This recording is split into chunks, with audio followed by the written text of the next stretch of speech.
And we are live. This is Dark Journalist.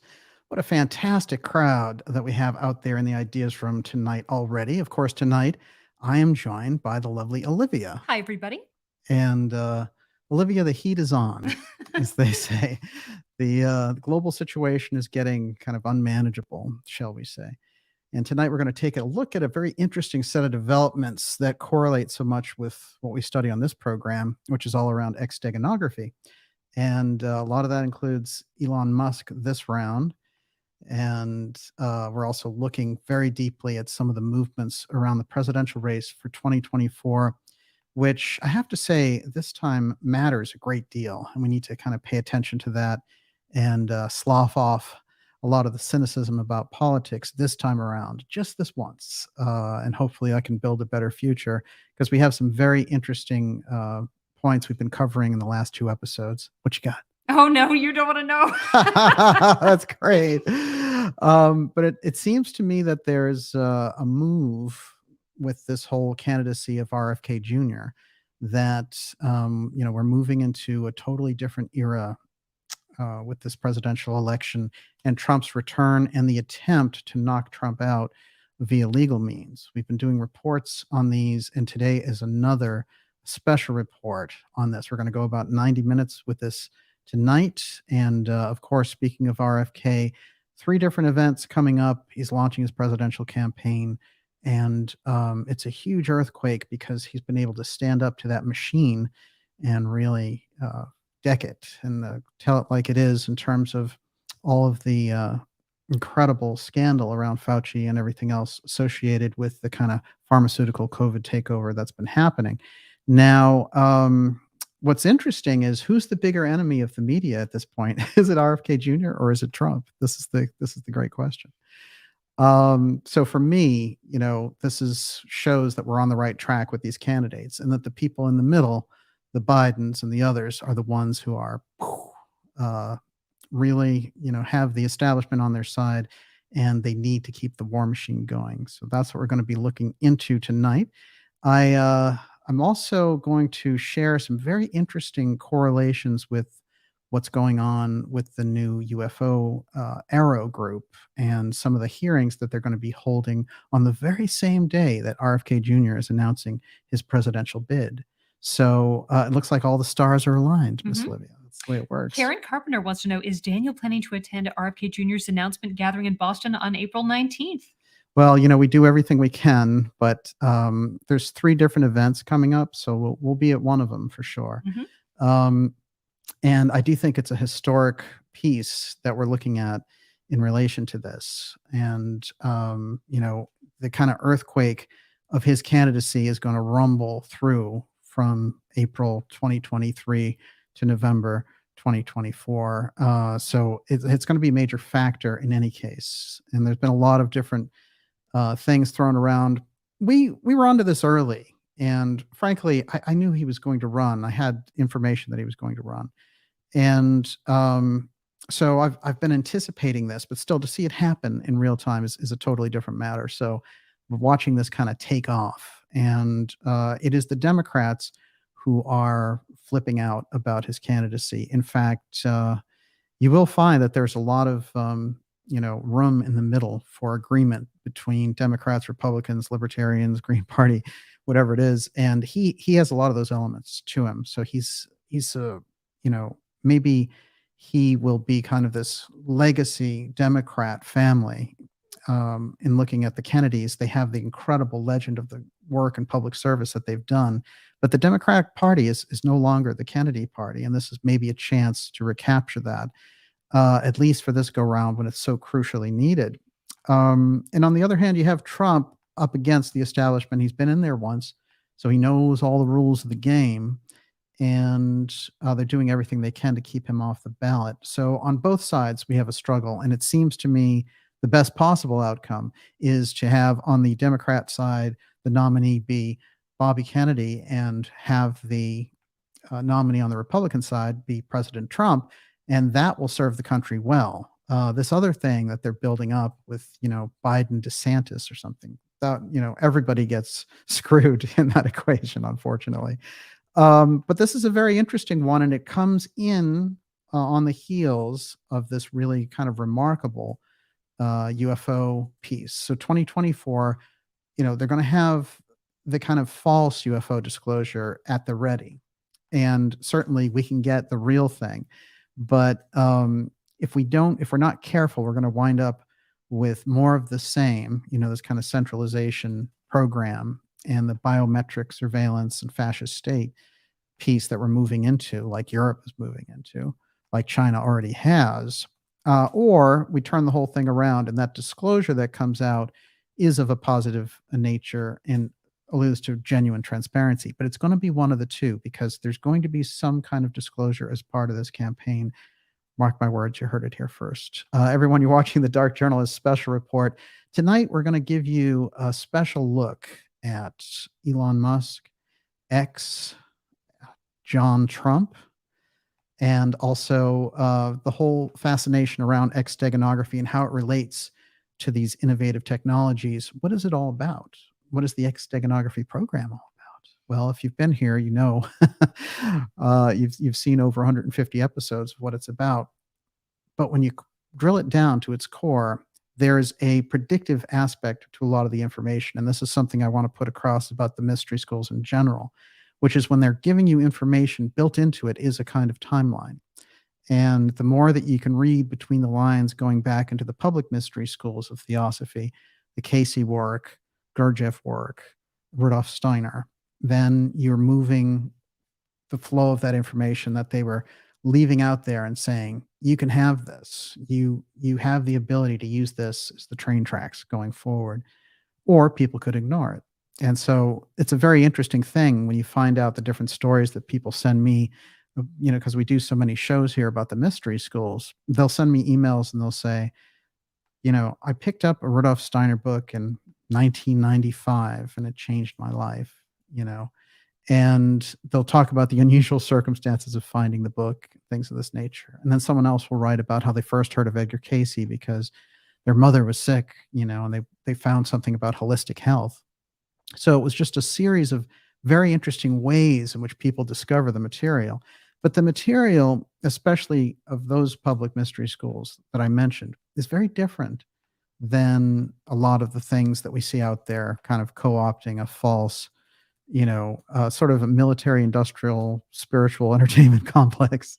And that's something that Gigi Young drills down on a lot because she knows the difference, being right in the heart of the thing. But I would say that this is important because it's an important distinction for us. So the election plays a big piece in what we're seeing going forward. And this time the election really counts, and it's all hands on deck. The election plays a big role. Merging everything into X, which is what Elon Musk is doing, also plays a very important role. So Twitter as an entity no longer exists. It's now folded into this X Corp. And by the way, X Corp, which Musk owns, is in Nevada. And we know Nevada is the home of Area 51, of course. There's a lot of different places that you can put a corporation, like Delaware, for example. But there's so many different options. So when you get something that's in Nevada, you've got messaging happening already. There's a reason why it's there, because there's a secrecy clause associated with technology in Area 51.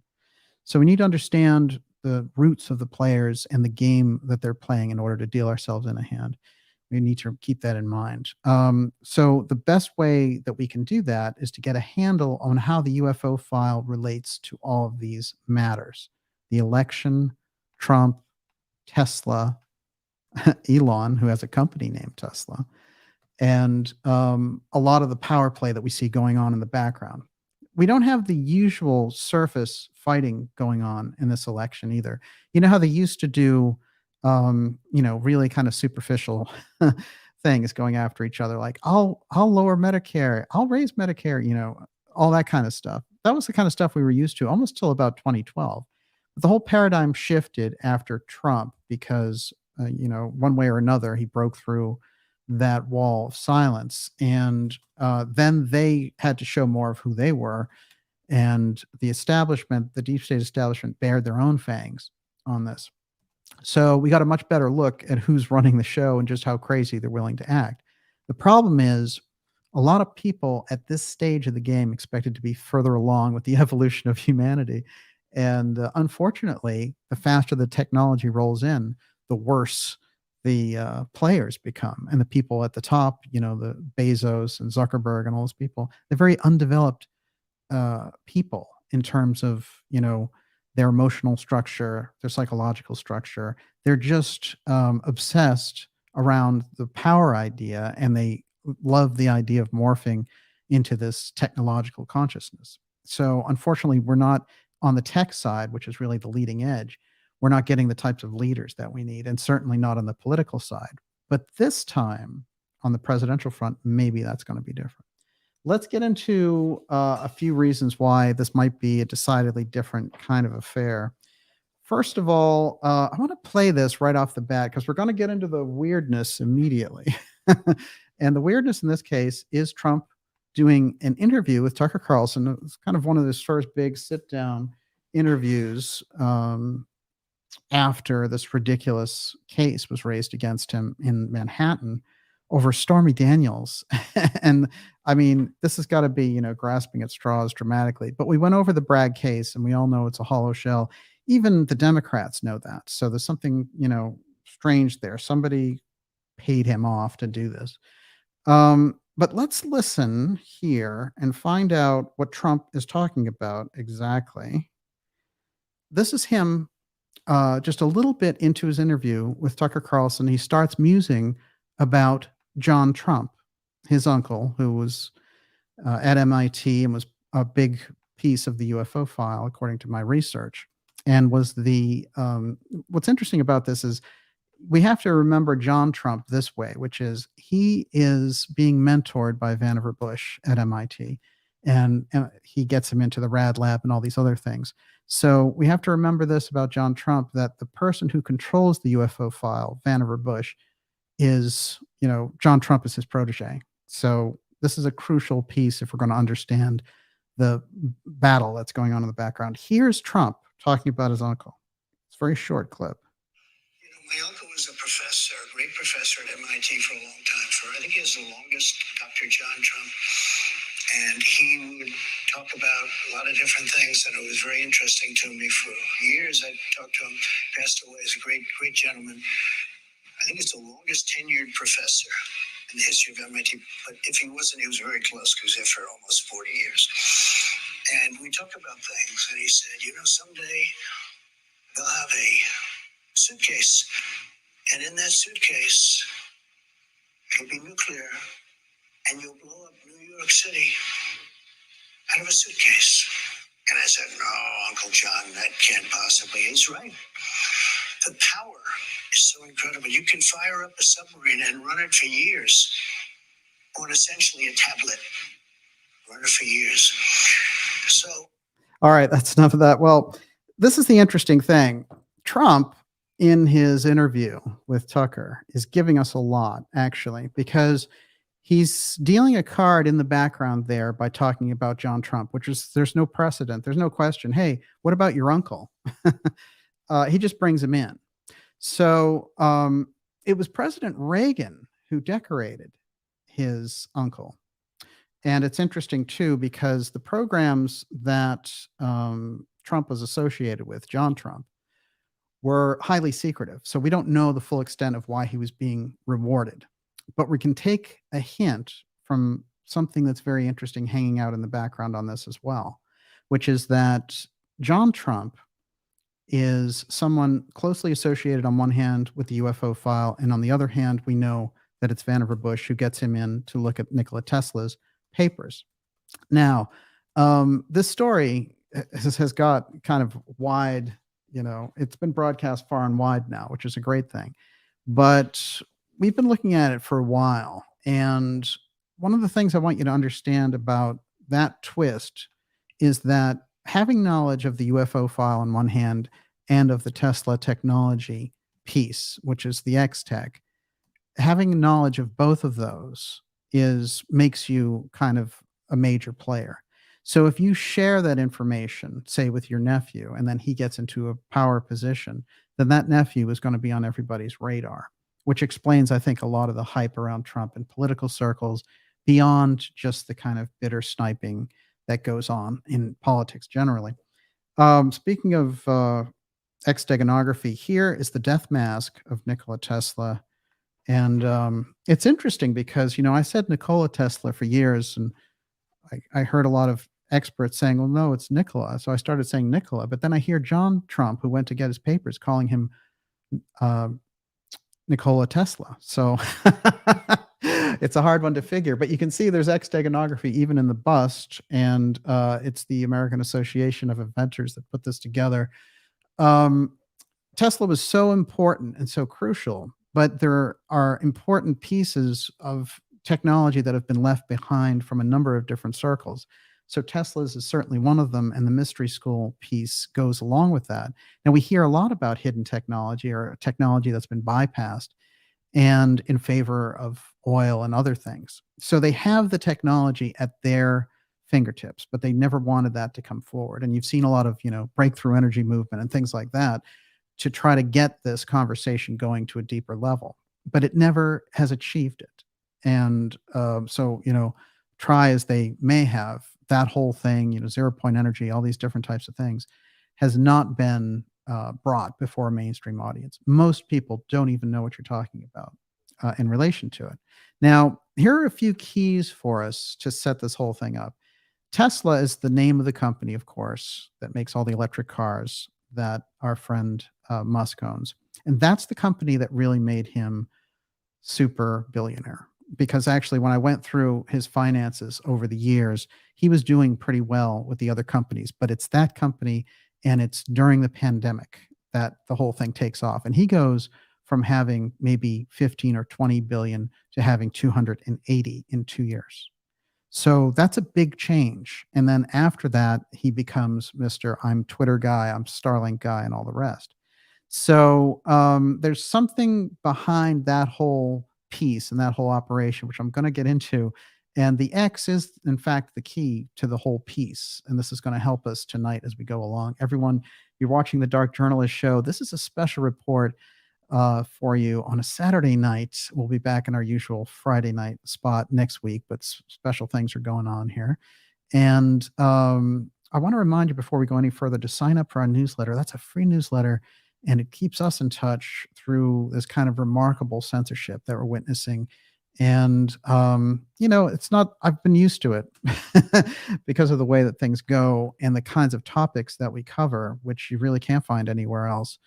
And you will find them treated in very superficial fashion. You'll find the CIA UFO thing, like Gary Nolan's and Lou Elizondo. And, there was this thing that came out recently that there's this guy who, there was a bidding war for his book, for his story. And he's a CIA guy who didn't know he was a psychic child and all this stuff. And the person that he came with this to was just happened to be Lou Elizondo when he headed up the ATIP program, which only existed in his mind.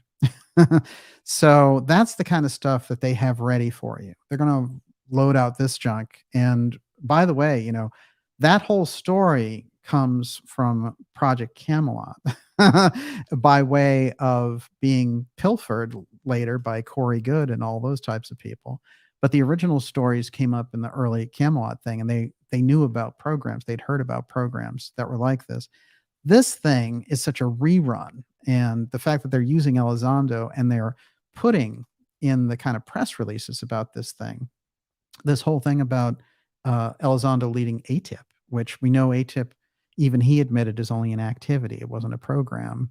And, an activity is an activity. But that was the whole phony thing that we got from the New York Times. And it's pretty major to think how they tried to rifle that lie through. It wasn't completely successful, although most of the reference that you have for around the UFO file, as far as the media is concerned, goes directly to that phony TTSA, New York Times, Elizondo baloney story. It is important to watch that manipulation and how it rolls out. But let's see how it relates to what we're talking about with the X. So if we look sometime during his administration, say about 2018, Trump decided, you know what I'm going to have by the White House? I'm going to have a garden of heroes. And that garden of heroes, I'm going to lay out there and I'm going to tell people these are the types of heroes we want. We're going to have statues of that. So it's an executive order on building the National Garden of American Heroes, President Trump. And I'm just going to read a little bit of it. By the authority vested in me as president of the Constitution and the laws of the United States of America, it hereby is ordered as follows. Executive Order 13934 of July 3rd, 2020, I made it the policy of the United States to establish a statuary park behind the National Garden of American Heroes. To begin the process of building this new monument to our country's greatness, I established the Interagency Task Force for Building and Rebuilding Monuments of American Heroes. And he goes through a number of these things, but I want to give you, and he talks, he relates it to Mount Rushmore and things of this nature. But what I want to give you out of this, some of the very interesting names that he chose for these statues. Let's see if you can track with these. John F. Kennedy, Nikola Tesla,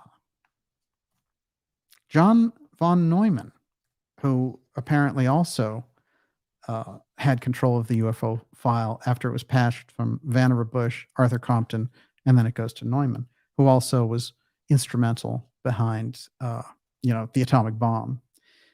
So Edgar Allan Poe is in there as well. And there's a few that are just like, they're in there.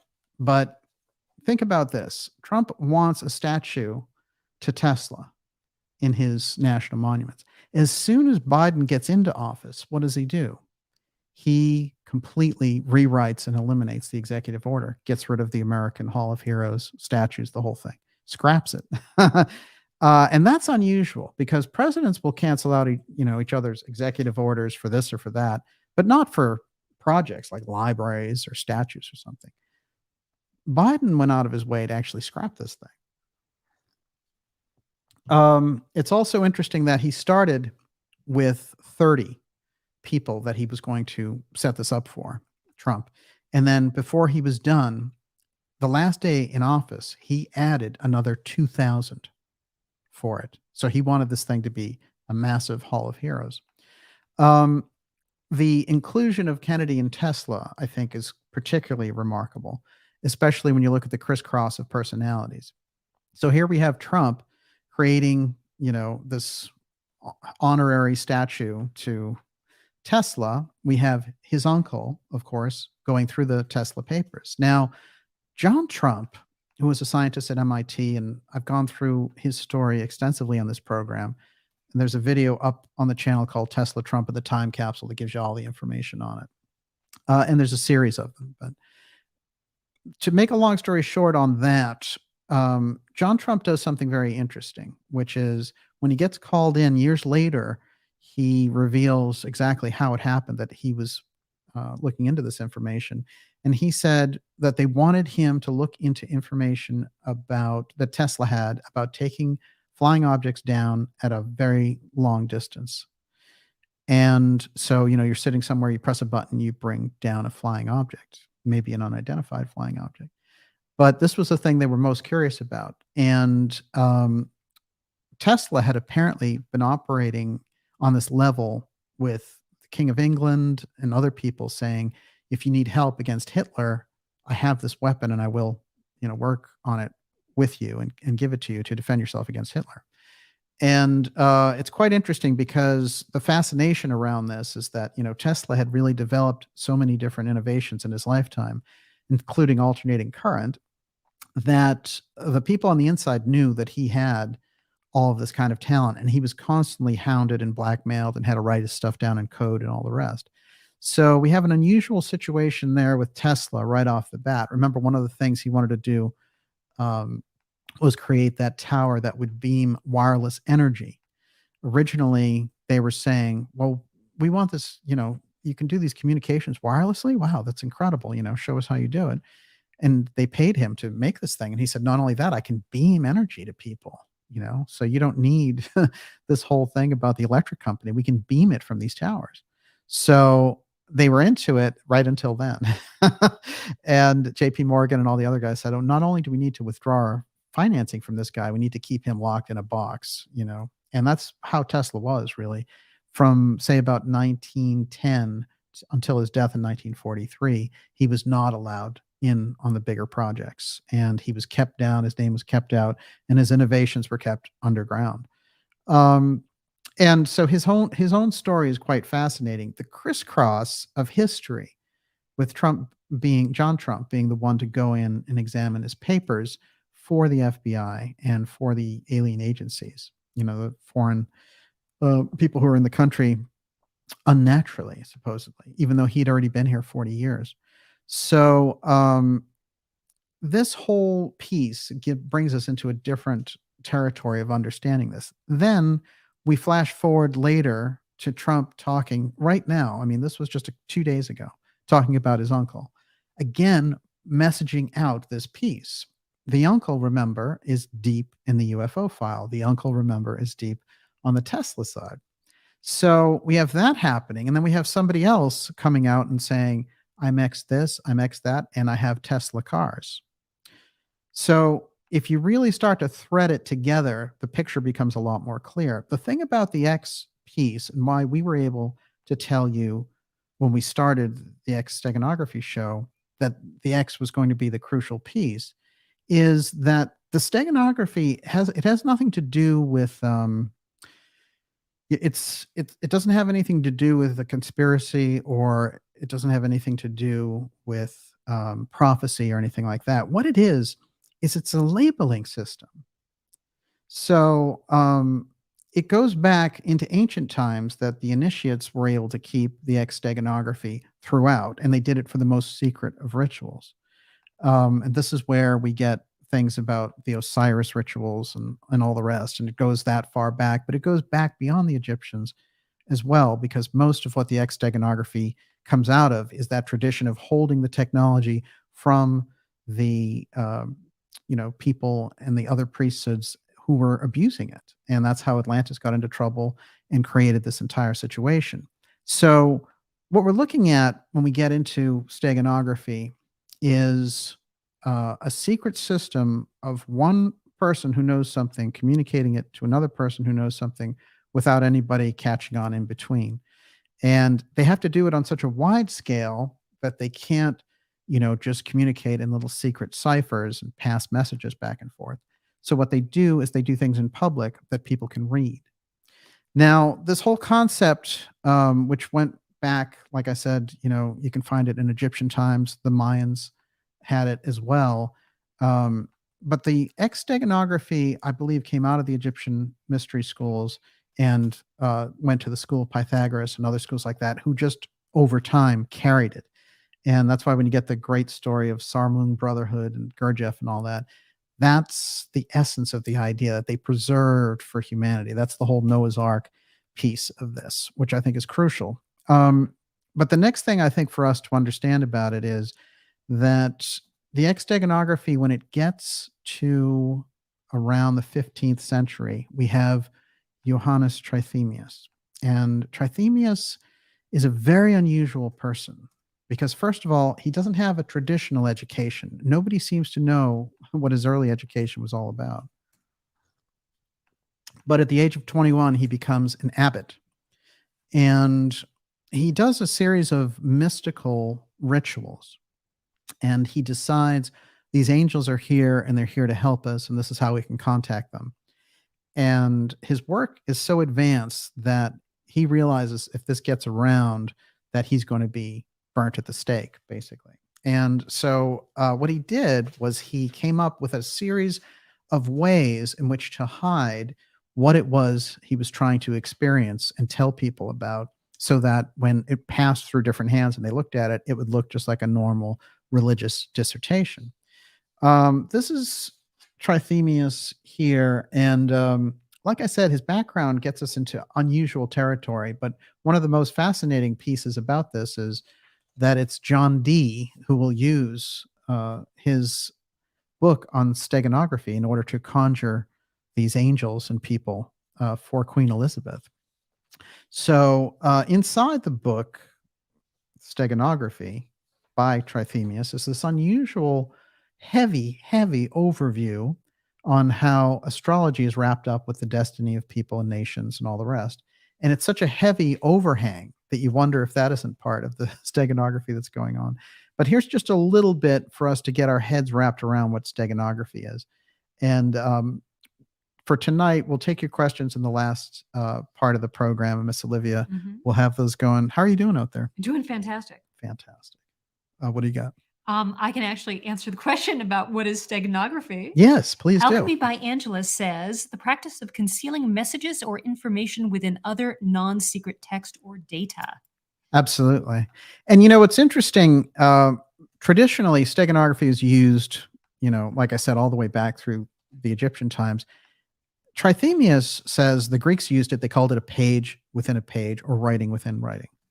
So he's then drawing on something that's contemporary with Pythagoras. And for me, you know, he's giving us that definition. If you go into steganography now, you'll find that all sorts of groups use it. And what they'll do is they'll put an image up online, and it'll be a particular image. And then there's one pixel that contains a message in it. And people send information like that back and forth all the time, who are using steganography to, you know, move different types of projects. The government aspect of using steganography, nobody really, or a lot of people knew there's government secrecy.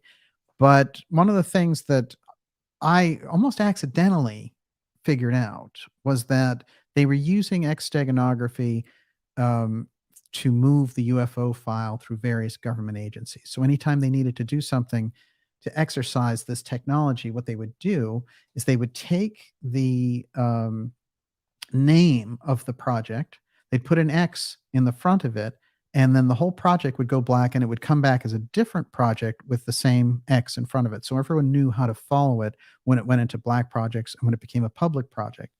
And if you go all the way back through the history of it, when they say we've got the, you know, X-15 and it's the fastest space plane and all the rest of it, all of those things and the whole secret history of the X planes, which, by the way, have been the most famous and most advanced planes that the United States have produced, they're already incorporating this other technology into it. And the X technology, remember, it resides inside the UFO file. It's not all extraterrestrial stuff, and that's the rub there. You need to understand this piece if we're going to have a good handle on it, which is the mystery schools also had access to this technology. Ancient groups had access to a similar technology. This is like, you know, a discovery over time. But the steganography aspect, I think, is a great piece for us to pick up on because it acts like a Rosetta Stone.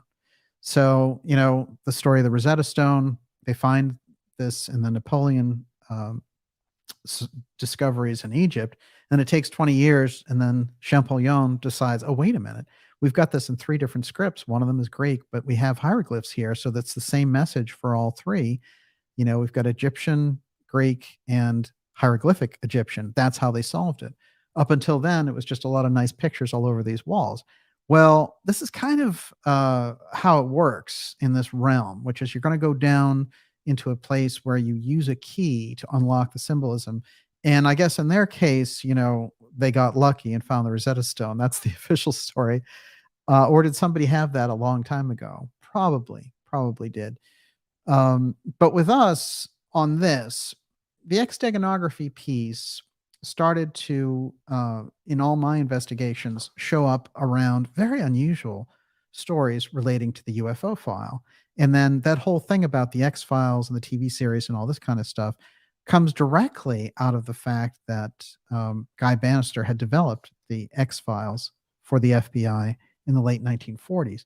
And this is a guy who shows up later around the Kennedy assassination. So these things and the naming system, I started to understand it from a point of view of, instead of sitting down with, you know, 20,000 CIA agents and making them all understand exactly what X-STEGANOGRAPhy is, all you have to do is give them the key and say, follow this project if it has an X in the front of it, and then you can follow it through all its various government agency permutations. That's how they've been able to keep the stuff secret from people in government who are curious about it. And mostly those people got pushed off. And it's funny because the braver people who try to crack the code on the UFO file, who came forward and try to get, you know, like Donald Kehoe and all those types of people, going all the way back to the 1950s and 60s and 70s, all that stuff is parodied now because it's kind of interesting. The CIA does this, which is they have a parody of the people that, and how they blocked them. So they take these people, they destroy their careers. In some cases, they kill them. And what happens is later they will adopt the same bona fides, the same qualities that these people had. And so they'll roll out, instead of the genuine whistleblower, their own CIA phony whistleblower. So it's a very kind of devious system, and you can't see it if you don't know a little bit about the deep game involved here. Okay, a little bit more on steganography, and then we're moving on. Major works of Trithemius include Steganography, which means in Greek hidden writing. Trithemius was also a magician. In his trilogy, Steganographia, books 1 and 2 were clearly systems for encoding and were the first books written on cryptography. The third book in the trilogy was more buried in the guise of occult astrology. Many took the writing literally and thought the numbers contained secrets to conjuring spirits. Scholars, however, went further and discovered the writing contained a code and began to work to decipher it. The messages encrypted in Trithemius's tables turned out to be somewhat ordinary sentences. So there's a lot of interesting things about this. What's funny is they didn't crack Trithemius's code until the 1990s. Think about that. So this stuff, we haven't even had it around a lot. I've thought about this in relation to the Nazi Bell project as well. The Nazi Bell information only surfaced when Germany merged. So there was no more East and West Germany. There was just Germany was made whole again. And it's interesting because after that happened, reunification, then all these court cases came out and it slipped through that there was this project called the Bell. So this is how information works itself through. But now we have, as a result of, the discoveries that I came across with steganography, we have the key on the X side. And then through all of this, if they hadn't been working on his stuff, there would have been no key on the Trithemius steganography. So it's interesting the way that these things are emerging now. Let's put it that way. Now, they talk about where the manuscripts went. And it's interesting because how the manuscripts got captured by different groups over time. And then finally on Johannes Trithemius, this is the actual book, the way that he presented it way back when. But it gives us the key because it gives us that answer. That there's a lot of mystery there because, of course, the same steganography that Trithemius uses is what they identify as the scrolls of the Golden Dawn. So again, a lot of the Golden Dawn piece was probably the preserved scroll system that Trithemius had discovered here while being an abbot. So it goes pretty deep on that side. One last thing about steganography. This version of Johannes Trithemius steganography was only recently identified, and it was in the hand of Dr. John Dee. So he made his own copy, and John Dee was the conjurer, magician, and secret agent for Queen Elizabeth. And it's interesting because when you go back in time, you are going to find strange things are coming out about this as well, where there was a painting made in that era showing him doing his incredible tricks and conjuring up these beings and things of this nature. Well, it's fascinating because they found in the original drawing, there was steganography in the drawing, and beneath aspects, when they realized it was a canvas within a canvas, and beneath there, when they took that away, there were all these, bizarre faces inside of the painting. So there's a lot of this piece of secrecy that the secret groups, the mystery schools, use over time, and the secret societies.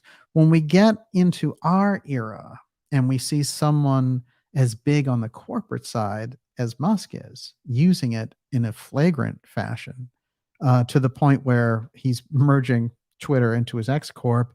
He has SpaceX. He was the original person who ran and purchased X.com, which he bought back after PayPal had it. Because, of course, he sold his company, which became PayPal. What's interesting is when we go through what he's doing, now his next thing that was announced right after this whole thing about X Corp, it was announced that Elon was creating XAI. That came out Friday, yesterday. And so this guy is going for it. He's saying, all these groups communicate to each other, but he is saying, in fact, I've got the X-STEGANography. Like I'm the person who's aware of this, and I'm their key point person. They've elected me. Now you'll find there have been other kind of also rans around this, and Jeff Bezos is one of them. Branson is another one, and Bezos with Blue Origin and all that is still pushing to be competition. Brandon, it's very interesting with Richard Brandon because it's kind of fascinating. Two of his major space companies have completely gone bankrupt. So the whole thing he was trying to do, space tourism and all that, forget it.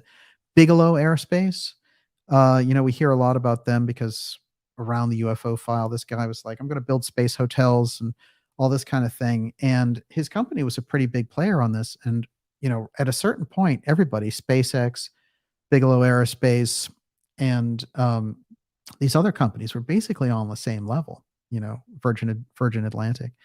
And what happened was everybody in the background put their money behind Musk. And there's a reason for that.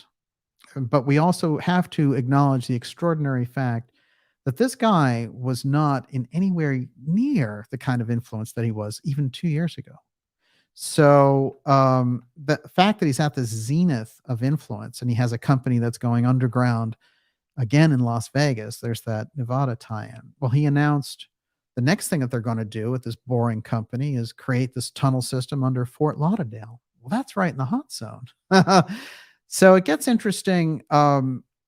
We have to understand, though, that we are taking a kind of reality for granted without really seeing how it got to be there.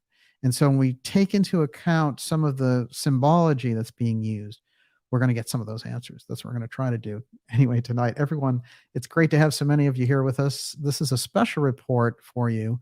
And we're looking at the UFO file, Elon, John Trump, my God, all the gang's all here. We're going to be taking some of your questions briefly here, not too long. And we'll go with you till about 10:15. How does that sound? Miss Sounds Olivia. good. Oceanus Procellero says you can use ChatGPT to code with Trithemius's steganography, which is fascinating. Oh, interesting. And PV says John Dee's son Arthur has an alchemical formula that was just cracked to transmutate gold last year. Wow. Interesting. Okay, well, first of all, on the Chat GPT thing, look, we know that they've had that out there for a long time.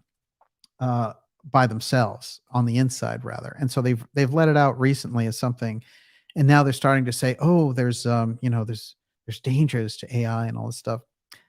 This is a funny thing about how these things work. It's sort of like the only thing I can equate it to is, when you talk to kids about Santa Claus and Christmas and all the parents are keeping the secret, but they all are looking at each other and playing along with the children and stuff.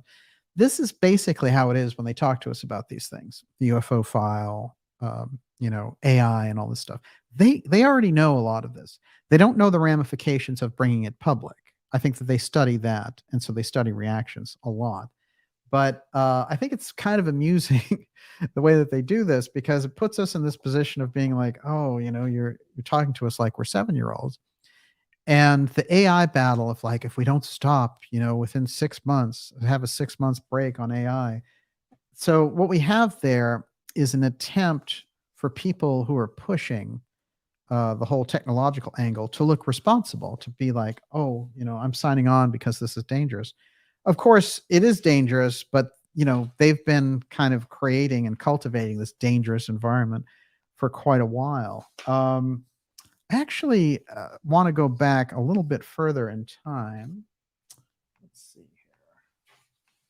here. There's some very encouraging and interesting things going on that I noticed recently with Musk, and it's usually on Twitter. And he's doing a lot of like saluting Robert Kennedy for different ideas and things. I find that interesting. I also noticed, I went back into Bobby's history a little bit, and I found this is all the way from 2018. And he says Elon Musk has proposed a return to the old standard, which holds newscasters accountable for lying on our publicly owned airwaves. My God, there'd be a lawsuit every minute. Anyone who cares about American democracy ought to agree. Now, this is interesting. So Kennedy's aware of and positively commenting on Musk here in 2018. Later on, like within the last couple of months, I've been noticing this trend of Elon hopping on Kennedy's track. So Elon either wants Kennedy to think he's an ally or he is trying to be one.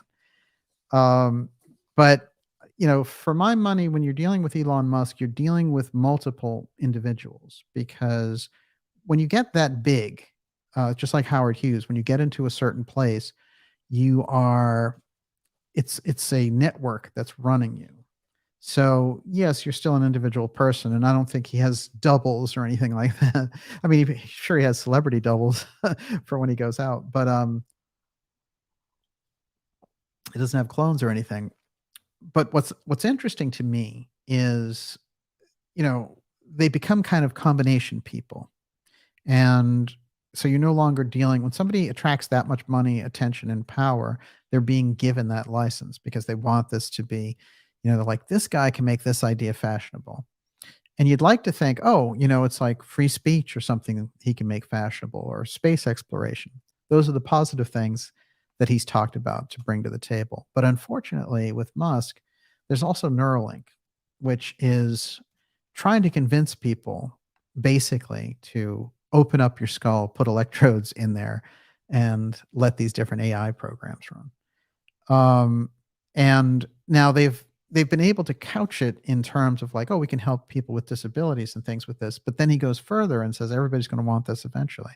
So although he talks like he's afraid of and not merging in with AI, he is actually creating, if he does with Neuralink what he did with Tesla, then he's going to create this massive demand for brain enhancement and all the rest of it.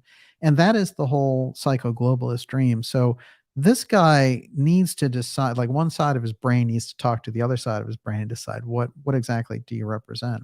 So either what you're seeing there is somebody who was inside the system who got fed up with the group that were trying to, kind of suppress speech and, act in this unconstitutional fashion. He came out and he was like, I'm going to buy Twitter and do all these things. Or he was being set up on purpose as someone who could be, in charge of the entirely large group that doesn't believe in the censorship. And he would be the lead man on it.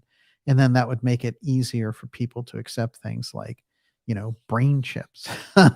So there's a lot of explaining that needs to be done in order to get a good background on what's going on there. And this isn't an attempt to be the deep be-all end-all exploration of SpaceX. But I can reveal a few things here that I think are going to help us down the line. Before I do that, I want to dip into this presidential piece because it's important. So going into 2024, what we have is this bit about Joe Biden. Now, Biden just went over to Ireland, and there's no real explanation for why he went there. And there were weird things that happened, like his security arrangements, for example, got leaked. They were left on the ground somewhere.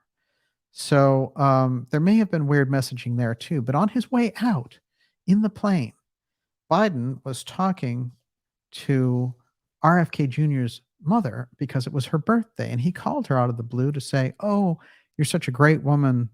Happy birthday from the president.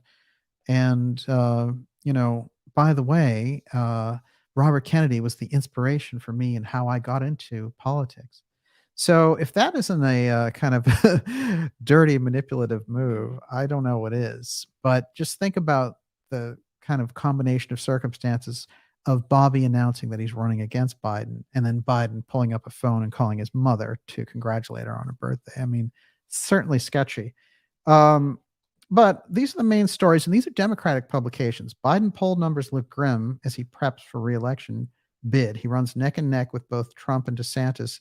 Neck and neck, yeah, I don't think so. And head-to-head matchup at this point.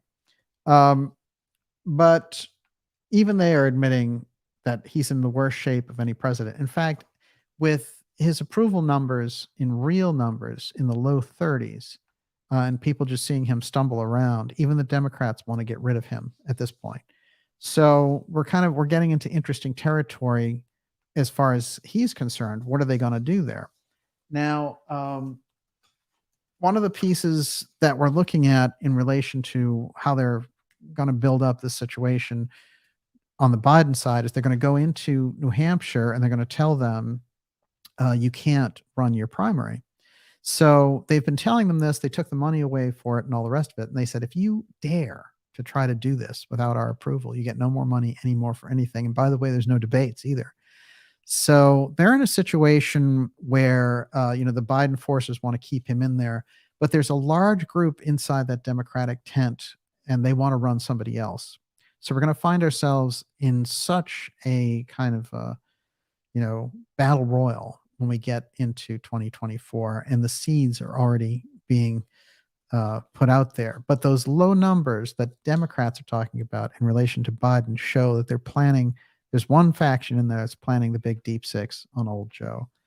Another thing I want to mention about the election part, there's one quote that goes in here, but this is the amount of attacks that RFK Jr. is getting right off the bat before he's even formally announced. Quote, so far, Biden isn't facing a credible threat for the presidential nomination within the Democratic Party. Should he enter the race, the only announced challengers with any degree of name ID he'd face are Marianne Williamson, who dropped out of the 2020 race before voting began, and Robert F. Kennedy Jr., the son of the senator whose prominent public advocacy in recent years has been against vaccination. According to the later Kaiser Family Foundation polling, only 8% of Democrats say they won't receive the COVID vaccine, underscoring how difficult it will be to sell primary voters on an anti-vaccination platform.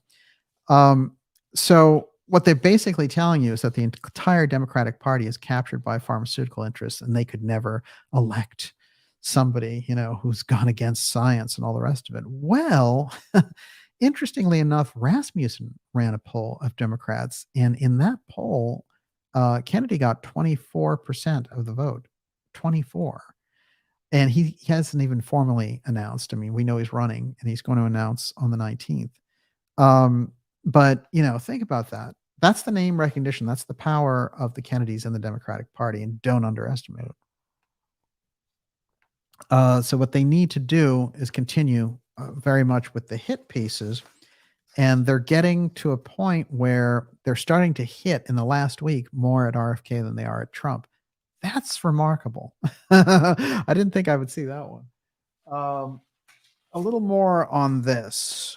Now, here is a story that goes back to when Trump was going to have Bobby as part of a commission. Now, a lot of people, when I've brought this up, have said to me, oh, that never happened. He wasn't going to be on Trump's commission. Well, it's on the record with Kennedy and others. So I'm not sure why there's this thing out there that Trump wasn't going to pick him for this. He, in fact, did, and got talked out of it by Bill Gates, who, believe it or not, he listened to. Okay, LA Times. Donald Trump and a major medical clinic have moved vaccine anti-science back into the mainstream. Robert F. Kennedy Jr. emerged from a meeting with Donald Trump on Tuesday to say he'd been recruited to lead a vaccine science commission. That's the LA Times story. And that's before, President Trump was Reagan's coming up. President Trump was the elected president, but he wasn't in office yet. So he already was putting this together. And widely reported throughout the Associated Press, Trump asked RFK Jr., a vaccine skeptic, to chair vaccine safety panel. So this is what was going to happen. What we got instead was everyone said, well, you should include Bill Gates on that. And so Trump called up Bill Gates and said, I want to do this thing. Do you want to be on it? And he said, yeah, I do. Who else is on it? And he said, well, RFK Jr. is going to be on it. And Bill Gates said, oh, no, don't do that. You can't do that, whatever you do. And somehow he talked Trump out of it. And we actually got, Gates and Fauci and that whole clan in there instead. Now, it needs to be a point needs to be made here about Trump on this. I don't believe for a second that Trump is any kind of vaccine fan or pharmaceutical fan. I just think that he's somebody who, plays to the strengths of the thing that's going on at the time.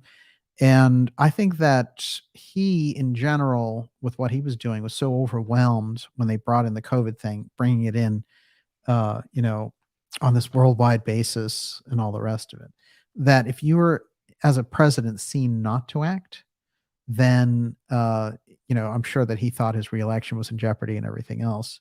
So I don't think that he did the careful, looking at the situation and realizing people in Fauci would be behind it. So he made a huge mistake in relation to this. This is something where he can learn a great deal from his original mistake, which was not hiring RFK Jr. to lead that. It is possible, very possible, for him to address this publicly, and I don't think he's done a very good job on that. Kennedy's chances right now seem to be rising, and I think that this is a good thing because he is looking very much like a transparency candidate, but the onslaught of media attacks and the general resistance, the group thought resistance to him because of the fact that he's raised legitimate questions about that type of safety, then we know, this is going to be the same kind of battle royal that we've been seeing taking place. In relation to this, my own interview with him from 2 years ago was taken down. So think about that. I am going to re-upload it to another platform, but doesn't that make you start to wonder, that's interesting timing, isn't it? We also plan to have Bobby back on the show to talk about his presidential aspirations. So we'll be getting that ready for you. Everyone, you're watching the Dark Journalist Show. This is a special report for you to go deep, deep here on X, Elon Musk, and the UFO file, Trump and John Trump. Oh boy. We're going to be taking your questions here very shortly, and you can ask them all in caps. Or Miss Olivia, how you doing out there? Good. Al Qaeda wants to know, is Bill Gates the real POTUS? Well, he swings a lot of power in the circles that he's in. One of the things that we know is that he gives all this money to PBS. And so when you see all those specials that denounce all of his enemies and stuff and praise him as this humanitarian, that's because they're getting that $300 million in the background. I hate it. I used to support PBS. Like a good little liberal. NPR too, But listen, that's the thing. It should be there. It should be a good thing. I learned good things growing up watching PBS, There were all those specials that pretended to weigh questions out on things. They don't even pretend anymore. They're like, you can't think that way, so don't even think about it. It is interesting to me. I think in general, it could have been Gates, it could have been anybody else, but I think Gates in a particular way, because of the type of insidious reputation that he has in technology circles, to allow him to reanimate himself as a humanitarian, it doesn't wash well. And after we saw the insane stuff that he was pulling during the COVID op, I mean, we have to have a very clear idea that these people are being paid off on the news side, that they're not reporting news anymore. There's news, there's editorial, there's all kinds of things. But the idea would be you'd be coming from a particular place. If you didn't agree with somebody, if you saw somebody who, if you were a liberal and somebody was very conservative, you wouldn't agree with them, but you might respect the fact that they held those principles or whatever. Now it's just people throwing themselves overboard because they got paid all this money, and they'll do anything, So you get, like Chuck Todd and people like that on Meet the Press. They'll never ask important questions of anybody. They just have one thing. They're Democrat attack dogs. So a lot of this is very obvious, and one of the things I think that Glenn Greenwald's pointed out pretty well, because he's run afoul of that leftist establishment by, having real opinions. Well, he said, the problem is you can prove that Rachel Maddow lies, for MSNBC, but she won't stop lying because she gets paid $30 million a year. And that's what we know about. So, they get into a system and the money is good and they know the role that they have to play. And that's the end of that. So they no longer can call them journalists. I think they're just assets. They're paid They're assets. propagandists. They're propagandists. Mhm. Yeah, that's a real good way to put it. So we need to kind of, and some of this is happening to reinvent the field of journalism to come from a place of not being compromised. It doesn't mean that you can't be, rich and be in journalism, but it means that you aren't driven by financial numbers for the truth that you're going to give out to people. Because fundamentally, what we have is a system that's about 99% and a half, maybe three quarters, just that. And there's a little tiny quarter, very thin quarter of real things going around that aren't driven by those types of loyalties or profits. It's interesting. I've made a great point about Trump and the fact that Nixon sent him these letters, and we discovered a number of these things. And on the record, they didn't exist, but I knew about them. And I put those things forward about Nixon, and eventually the Nixon Library came out and admitted and released over 300 letters between Trump and Nixon, which is kind of remarkable. But what wasn't on the record, and I found out recently, is that Nixon wrote letters to Bobby Kennedy Jr. And this is fascinating. Now, this is what it says. The front hallway of Bobby Kennedy Jr.'s home in Mount Kisco, New York, bears a framed letter from former President Richard Nixon.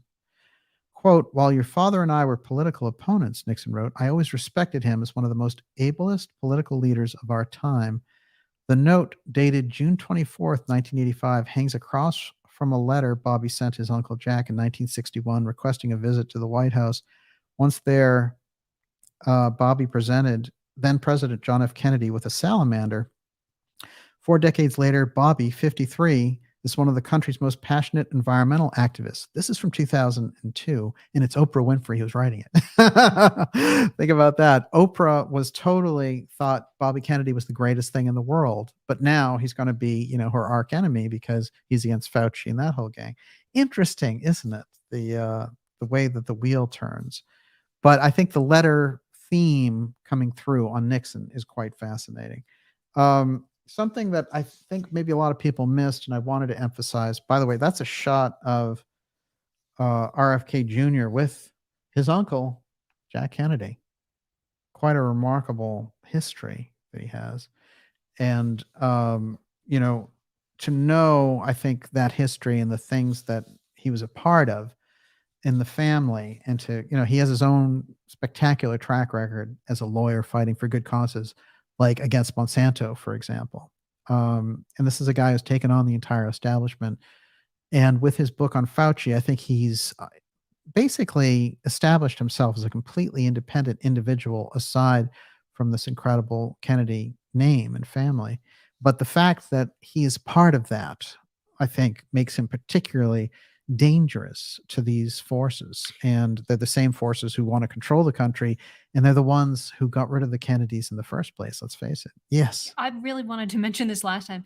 The other thing is, Bobby is a Christian. He's Yeah. Catholic. He actually believes in God for Right. real.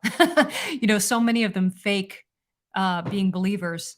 True. Or they believe in science or whatever it is, and woke up ideologies. But he answers to a higher power, and there is some comfort in that. No question. Yeah, it's an excellent point. I think what we're going to see, they haven't seen a genuine person on the Democrat side in a long, long time. They thought they had one in Obama, and then a year later they figured it out. But they haven't had anyone on that side of the fence in a long time.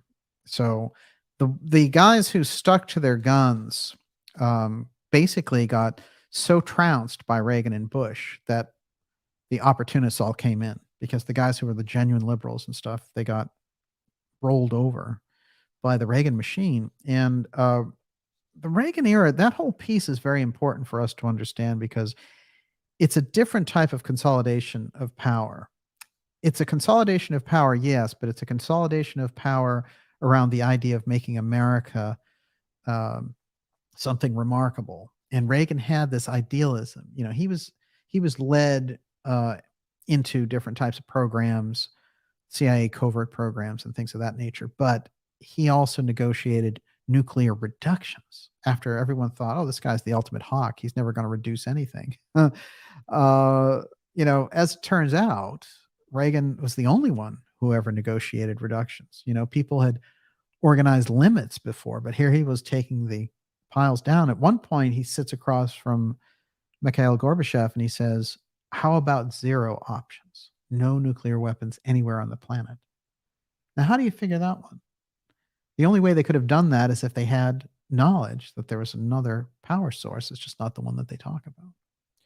So that's on the record, and it's easily definable as a fact. So the question is, what was the zero option that they were discussing? But just to think of Reagan in that position, coming into that world and being like that. So now on the Democrat side, they have an opportunity, shall we say, to reclaim this. But unfortunately, the Democrat Party is even more difficult situation than the Republicans. They're even more captured, which is remarkable. A couple of things here about presidents and UFOs, and then we're going to dovetail into how this relates to SpaceX and the secret space program, because that's the fact that's never put out there. Now let's imagine for a moment Kennedy announcing the moon program as he did in 1962. And he gives this incredible speech. We plan to go to the moon, not because it's easy, but because it's hard. Well, what's fascinating about that is imagine if he slipped in there, we're going to go to the moon a few times and then we're going to stop for 50 years. Then we'll go back again, because that's what happened. So the space program never intended for that. That's for sure. So if the space program stopped their missions inexplicably, the manned missions in 1972, there was a reason for that. And it's never explained. Now there's an idea that they originally kicked around and said 2024 will be Artemis. Well, they were like, well, 2025, maybe 2030, actually. So, but they do have a plan to go back. And, they suddenly are all interested in space again publicly. This is very unusual because for 50 years, they haven't done anything. Why? Why is there a cutoff from when we went to the moon in 1972 and then nothing? There's a reason for it. And the reason is they developed an infrastructure in space that was completely concealed. And that infrastructure was available basically only to people who were operating under continuity of government protocols. That way they could communicate about it. That's what makes that whole program secret. So by the time they built up this infrastructure, they just needed somebody in the middle to be kind of the front person for it, which is why I think you get Elon coming in out of nowhere. And, they had this whole thing. He developed a company that, did this whole thing about checking out city sites and stuff. And you could go and you could check all this stuff out about the city. And then Compaq buys that little tiny company for $307 million. So, certainly crazy things happen in Silicon Valley, but there's a lot of things like that in there that don't sound like a regular trajectory. Some people, even Gates's trajectory, even though we know his background and his dad and all the rest, you can see how he bought the right thing at the right time, or he stole the right thing at the right time. The stuff with Musk in his background doesn't make a whole lot of sense. And in fact, it came up recently that someone was doing a story on him, and they talked about how the fact that his father owned an emerald mine when he was growing up, but he denies it. So he doesn't want us to have that real picture of who he was and how he grew up. That's a problem too. There's a lack of transparency there. Donnie Darko 727 says, you never get as big as Musk unless you are controlled opposition. Starlink is integral to the coming worldwide electric prison. Starlink allows for worldwide tracking of the free-range tax cattle. However, Danielle Jorgensen says, Musk is a futurist that has to dance with Nazis because that's who runs the show. He actually believes that all of this can be benign and is necessary to save humanity from future catastrophes. Who is that? Danielle Jorgensen said that. Oh, yeah. Interesting. Well, this is it. Like, there's a lot of different camps on Musk. Here's a fact, though. There's a lot of propping up of Musk. So, if anything, the whole conservative rush to he's our hero, he let us talk. you know, what happened was during the incredible, sort of free speech rollback that we saw during the COVID piece, when I guarantee you that they would pull off another Emergency Powers Act and do the exact same thing at the drop of a hat. In fact, they keep hinting that they're going to do something. But this is important because they started to lose because other companies were coming up and, Rumble and all these other things were big competitors, Parler, everything. And even the fact that Trump did Truth Social, these people were losing all kinds of market share, but the controllers in the background were saying, don't worry, you can lose the market share. Make sure that things go this way because we need to have this program in. So they did it and they acted like maniacs while they were doing it. Like I said, Twitter banned the Hunter Biden laptop story because it was going to swing the election back to Trump. So they, they went and acted in this completely unethical fashion in public. So there's a reason for that because they couldn't go back to the Bilderberg, and say to these people, well, we tried our best, but Trump won the election. Instead, they had to come back and say, here's, we did everything that you told us to do. This is the nature of the problem of the controllers in the background that we don't get to see. And this is what becomes the topic of conversation so much. What we can do is we can see them operate, and you can see them operate on CNN, and you can see them operate through the New York Times.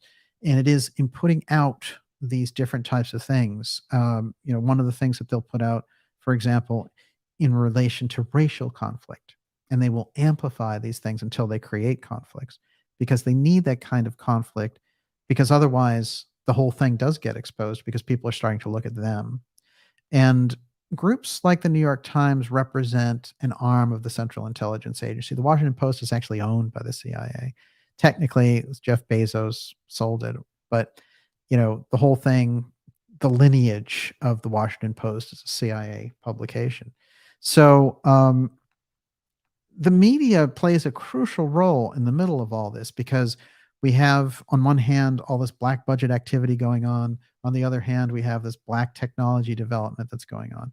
And in the middle, we have ordinary people who are now being basically identified and tagged and biometrically sized up to be part of this huge digital identification system, which is completely anti-constitutional.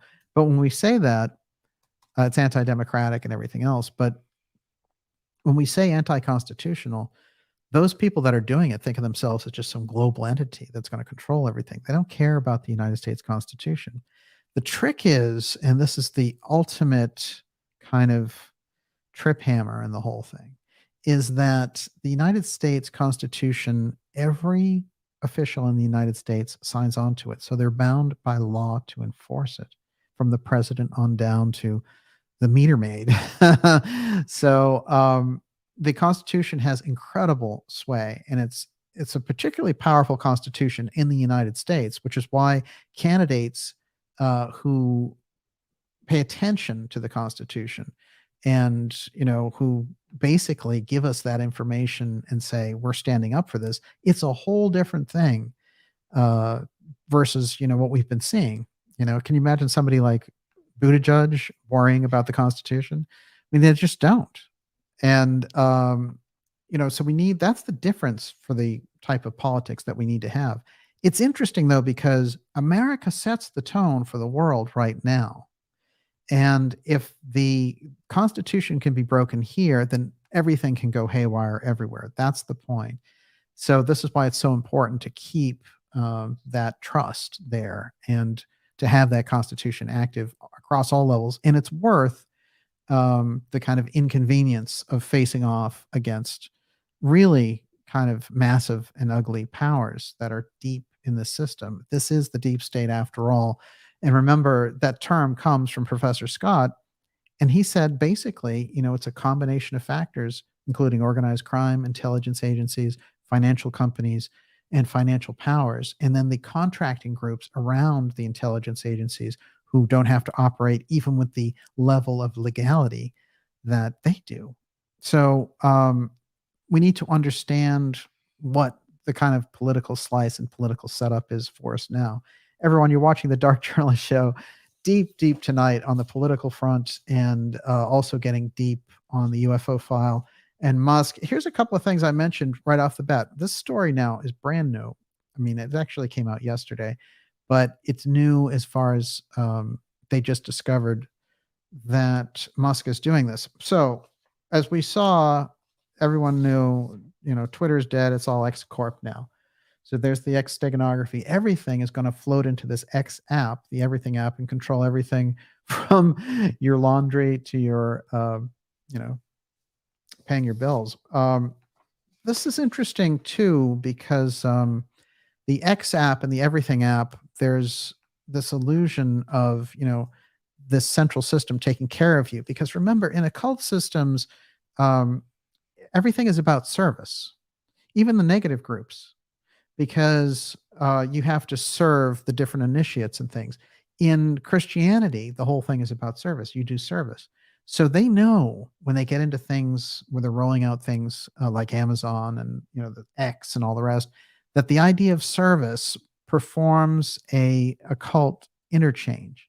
And so the core of humanity is service. In fact, it is the highest thing that humanity can offer, interestingly enough. And it represents a number of different qualities.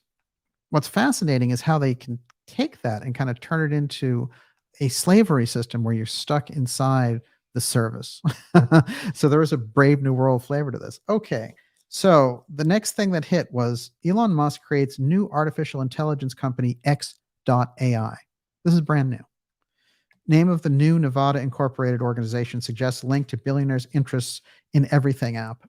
So the artificial intelligence that he wants a moratorium on and all the rest of it.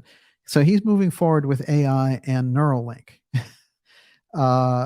So, these are very, very questionable pieces. Now, the development of AI on its own is not so much of a problem, but, it comes with a set of problems with there's no ethical chain of command, as it were, just like in anything you would need that. All right.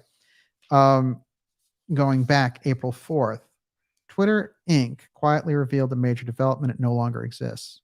The company is currently being sued by right-wing provocateur Laura Loomer, who accused it of violating federal racketeering laws when it banned her account in 2019. Loomer has a Twitter account again, and her absurd lawsuit is bound to fail. Well, I don't know.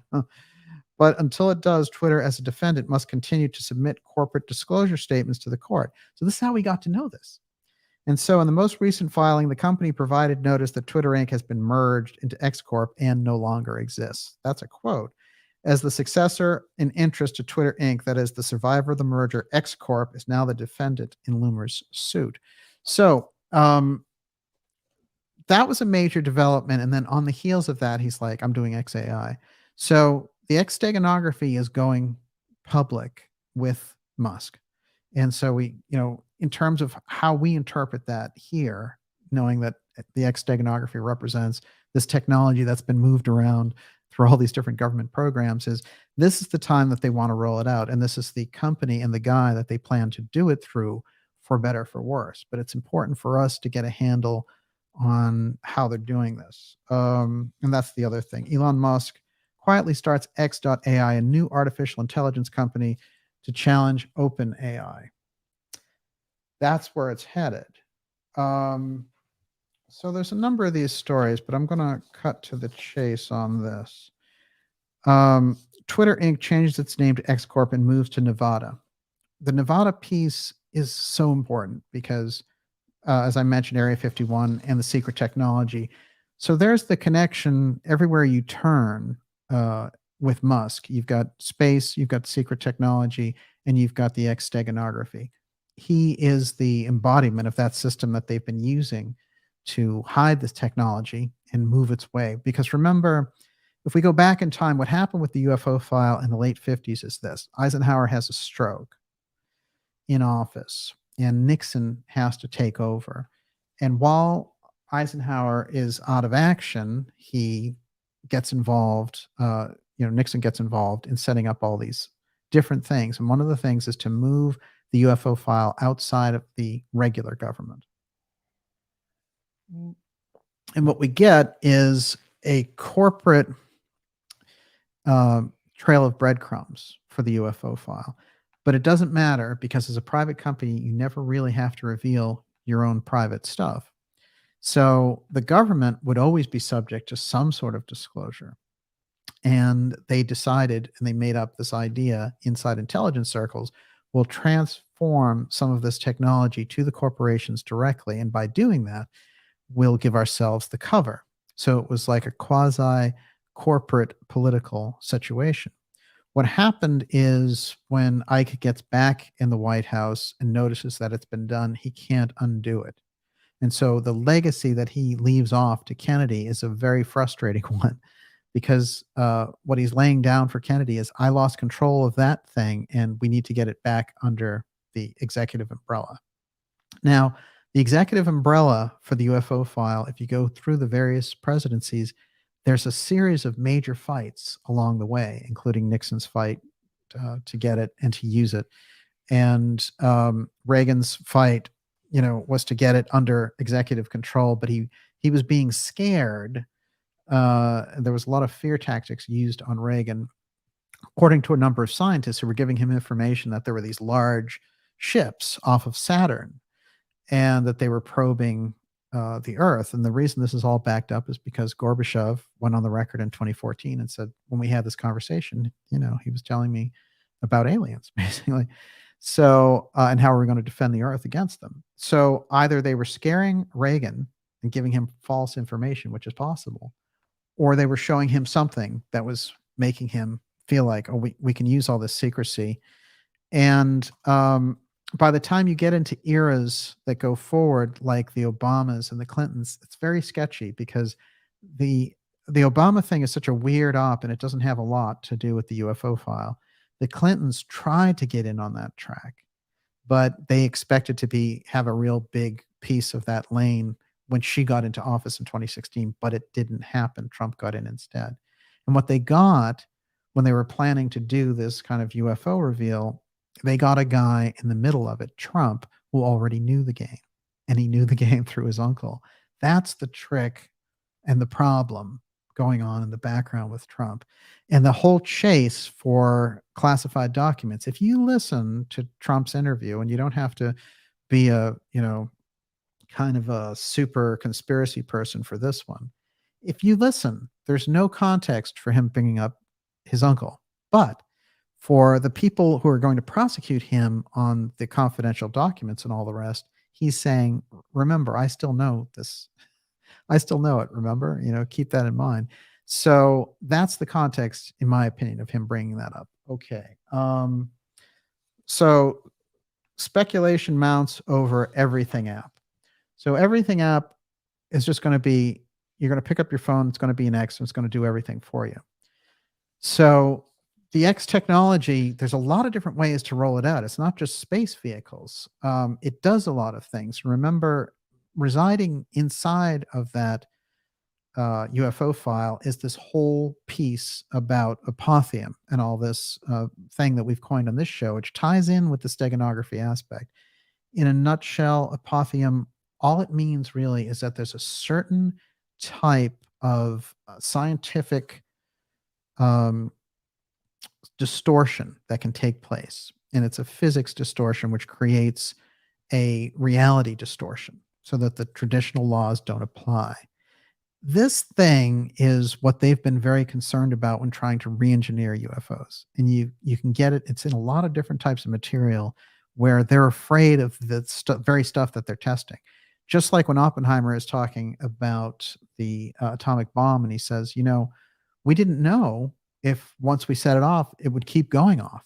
We weren't, like the test was the test. We were going to find out. But if it kept going off, it meant it would be more and more and more atomic explosions, that it could set off a chain and all the rest of it. So they don't always know when they're doing things what the side effects are going to be. In the case of apotheum, it looks like this is a very old story that goes back to the mystery schools and goes back to a destruction during Atlantean times. And that this piece that, and you can find it in the Casey readings, the best. Casey and Steiner's readings on this are remarkable because they give you an idea that there's a very high culture scientifically. They're not, people have an idea of the Atlanteans. It's like this seafaring culture and all this rest. Well, that's because it's an island story. And of course, there was a seafaring aspect to it.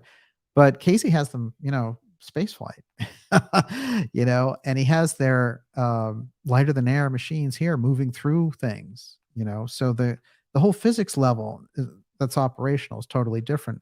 When you get to the destruction of Atlantis in the Casey story, you get to the reversal of the two-eye stone energy, and it creates a kind of magnetic rift in the entire globe. So, and there are areas that correspond with this, like the Bermuda Triangle and things of this nature. This is a way for us to understand what they're studying. And, as far as I'm concerned, when you hear things about the UFO file and what they're bringing out about it, none of it is true. This is a tough thing for us to get our heads wrapped around, but they don't want you to have any of the truth about the UFO file because that's their ultimate ace. And it's one of the reasons why they don't like Trump, not because Trump is going to share that with everybody. I mean, he was in the presidency for 4 years. He didn't share it, but they don't want him on their level. They don't want to work with somebody on their level. They didn't want to work with Kennedy for the very same reason, and Kennedy's policies. So what we're coming into with the 2024 campaign and all the things and the forces that we're seeing this year, because this year is the setup for everything. Next year is the horse race is already gone, right? It's already running. This year is the setup point. So 2023, the absolute crucial time that we're in right now. And the setup is what? It's the piece. What did we start the year off with? The phony UFO shootdowns by NORAD, right? And the debris disappeared, whatever it was. The weird Chinese balloon, the COG commander coming out. These were weird, very weird themes. And the idea was in preparation for test. So I think for us to look at this year properly and the situation we're going into the world politically in 2024 is it's a gigantic earthquake of a transition time. But unfortunately, there's an equal possibility that, although we could get the best outcome and we could get the right kind of disclosure to move the culture forward, you could get the absolute worst. It's possible. And this is the nature of the problem. So what I see when we're looking at the forces that are out there, that we have this Biden situation, which is a committee running this person and, looping us into things like World War III and all the rest. But on the other side of it, we see coming in from the north, the Trump force is coming in. And over here, coming down, we see the Kennedy forces coming in, and they're both aiming at the target. They are coming in to seize and get rid of this regime, and they are moving into position to take over. So this is where the battle is at, and that is a problem for these people running the committee behind Biden. This is a very tricky geopolitical situation because Biden himself is also under, definitely having problems in his own party. So this is the thing that can happen where these forces can all come together at the same time and remove the Biden regime. But getting Biden out, if they just have a dummy replacement of him, like a Newsom or somebody horrible like that, it won't be any better. And, literally as a country, we couldn't survive 4 years of that.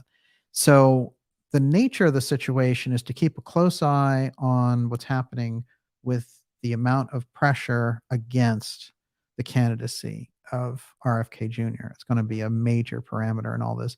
The other piece to watch, of course, is the intended takedown of President Trump. And in the middle of all this, you have the rollout of the X-STEGANOGRAPhy directly of the technology through SpaceX, Twitter and Boring and all the rest of it. The thing that he's doing is consolidating the technology into one centralized service, one way to be human, basically. And what he's done is he's attracted a lot of people back who were, on the conservative side who had given up on these companies. And really, the company that he picked up as Twitter was sputtering. A big chunk of their people had gone elsewhere because of the incredible tactics that they were using. So Musk finds himself in an interesting position, because what I've always felt with him is not that he wants to change the Constitution and run for president, but he wants to be space president, basically, or tech president. It's just like he already is giving out the type of advice. And also with Neuralink, for example, he was like, hey, to Ukraine, you can use this, well, that's sort of interfering in the war. And I'm no fan of the Russians going in there, but I don't also interfering on behalf of Ukraine. We should have a real peace process, and we know that people don't even talk about that. It's not even mentioned. So this is the nature of the problem that we find ourselves in this situation, but it represents a very rich tapestry of pieces that we can put together and really change the whole situation around through the fact of utilizing the knowledge and the application of some of the things that we're learning here. Everyone, you're watching the Dark Journalist Show. Incredible to be with so many of you here tonight. And it's great to have Miss Olivia here. What do you got out there? Well, Jam and Mammy says Roger Stone is encouraging Trump and RFK to run together. What does DJ think the chances are? We know, of course, Roger Stone watches the show. I think Stone is just floating that, he knows there's a lot of technical problems with it. And both of them, I think the focus needs to be on RFK winning the Democratic nomination and on Trump winning the Republican nomination, because that sets up the scenario where, it's a win-win for everyone involved. The idea that President Trump could take Bobby Kennedy and have this unity ticket to, we created this whole piece about the unity ticket. We've been talking about it for a long time, and we know it's been tried in various ways, and actually Lincoln accomplished it. But I think it's interesting because just the fact that it's out there, whether or not it happens, but the fact that there's a large quotient of people who are, have had it on the Democrat side with the situation that they're in there. A lot of them are jumping ship, and we see it in the media all the time. And then the Republicans, it's a little bit of a different situation, but they come to disrespect the establishment Republicans, like they don't like the Mitch McConnell types. And so what you have really is Bobby is an outcast in his own party, and Trump is an outcast in his own party. So the fact that they are being, the ones that are catalyzing a change, and they're so very different, they really are. But one thing I think that they have in common is that they know that this system is completely rigged, and that a new system needs to be put in place that better reflects actual America. I mean, I like when they talk about and try to make fun of the Trump stuff about America being great again. No, it should be. It should be. It has all the resources, all the talent, and it has incredible citizens, and it has the incredible background of leadership for the world. The problem is the deep state taking the machinations over of the country and then turning us into this profit-driven, trample over people's rights, get rid of the Constitution thing, because that's who they are. They have nothing to do with genuine America. Yes. The weed in your garden. Do you really think we can vote our way out of the mess we're in? A lot of people have this question. Well, you can't take that traditionally, but you have to understand that 2024 is very different because of everything we've been talking about. Because there's 3 factors involved here, 4, in fact, that just don't show up. Like the UFO file is going to be a crucial factor for 2024. There's too much around it for it not to be at least a part of that 2024 campaign. So it's not going to be avoidable next time. The Bobby Kennedy coming into the race is a gigantic earthquake because, one, he's so anti the pharmaceutical companies who have a stranglehold and provides 75% of the advertising revenue for the mainstream media. So you can see why these people are just going to be completely against him. But he may have some allies out there that remember that name. And, he may also be being underestimated as well by people who are like, oh, we can take him down easy. He's a lawyer, it's not like he has a big political career behind him. That whole, the things he's been able to do, what he's shown he can do on his own, even without the whole family. Like the Kennedy network is a gigantic, vast, long arm, and you don't want to underestimate it. I think he can do a lot here. So I do think that maybe traditionally, you could see somebody being cynical and saying like the elections don't matter because the wrong people always get in. This time, I think that we have to win it because we have a couple of options there, I think, with Trump or Kennedy to getting back to a more constitutionally based country. And that's crucial because if we don't do that, we're heading into weird, dictator fantasy Disneyland because they're moving a lot of things in to justify surveilling the public. And what we have, even in the story of the whistleblower who put all these documents out, it's a very strange story. They grabbed this guy in Massachusetts. But the way it strikes me is that they wanted this thing as an excuse. And maybe they kind of encouraged this guy to do this because it seemed to me immediately they came out and they were like, we're going to have to go through video gaming sites now. You no longer have any rights to be anonymous and things of this nature. This is what they want, and they also want a second internet, which is what they can achieve through a gigantic cybersecurity incident. And when you're getting back into the internet, it's just like, me, when I go to renew my license, they make you go through all these things that you never had to go through before. And, it's like a new process. You come out a new man on the other side of it. Like all you're doing is driving your car. But, the way I look at it, I got a letter from Homeland Security when I was renewing my license. Think about that. So, when you look at this, you have to say to yourself, you have a organization like Homeland Security has 250,000 employees. We have the NSA, which we don't even talk about as much as we should, who is like the CIA, but much larger. And then you have the CIA in the middle driving entertainment, driving media, driving all these different situations, driving the politics of the situations. And their track record is bloody. What they're good at is assassination and overthrow of country, flight, madness, and so when you think about the nature of the Central Intelligence Agency, that thing has continued to grow. And it was a problem in Kennedy's time. That was 60 years ago. And there have been very little checks and balances on them, except when they've, got caught doing things like torturing people, and what is this group that has their own Air Force and can drone strike people at will? The CIA, the entire invention of it is so completely extra constitutional that I can't believe it was ever allowed. But the fact that it was there and that we have repeated presidents of, attempts to get rid of it or at least hem it in, then and a lot of those, in the case of John F. Kennedy, his battle with the CIA, the piece that doesn't come out is the UFO file piece.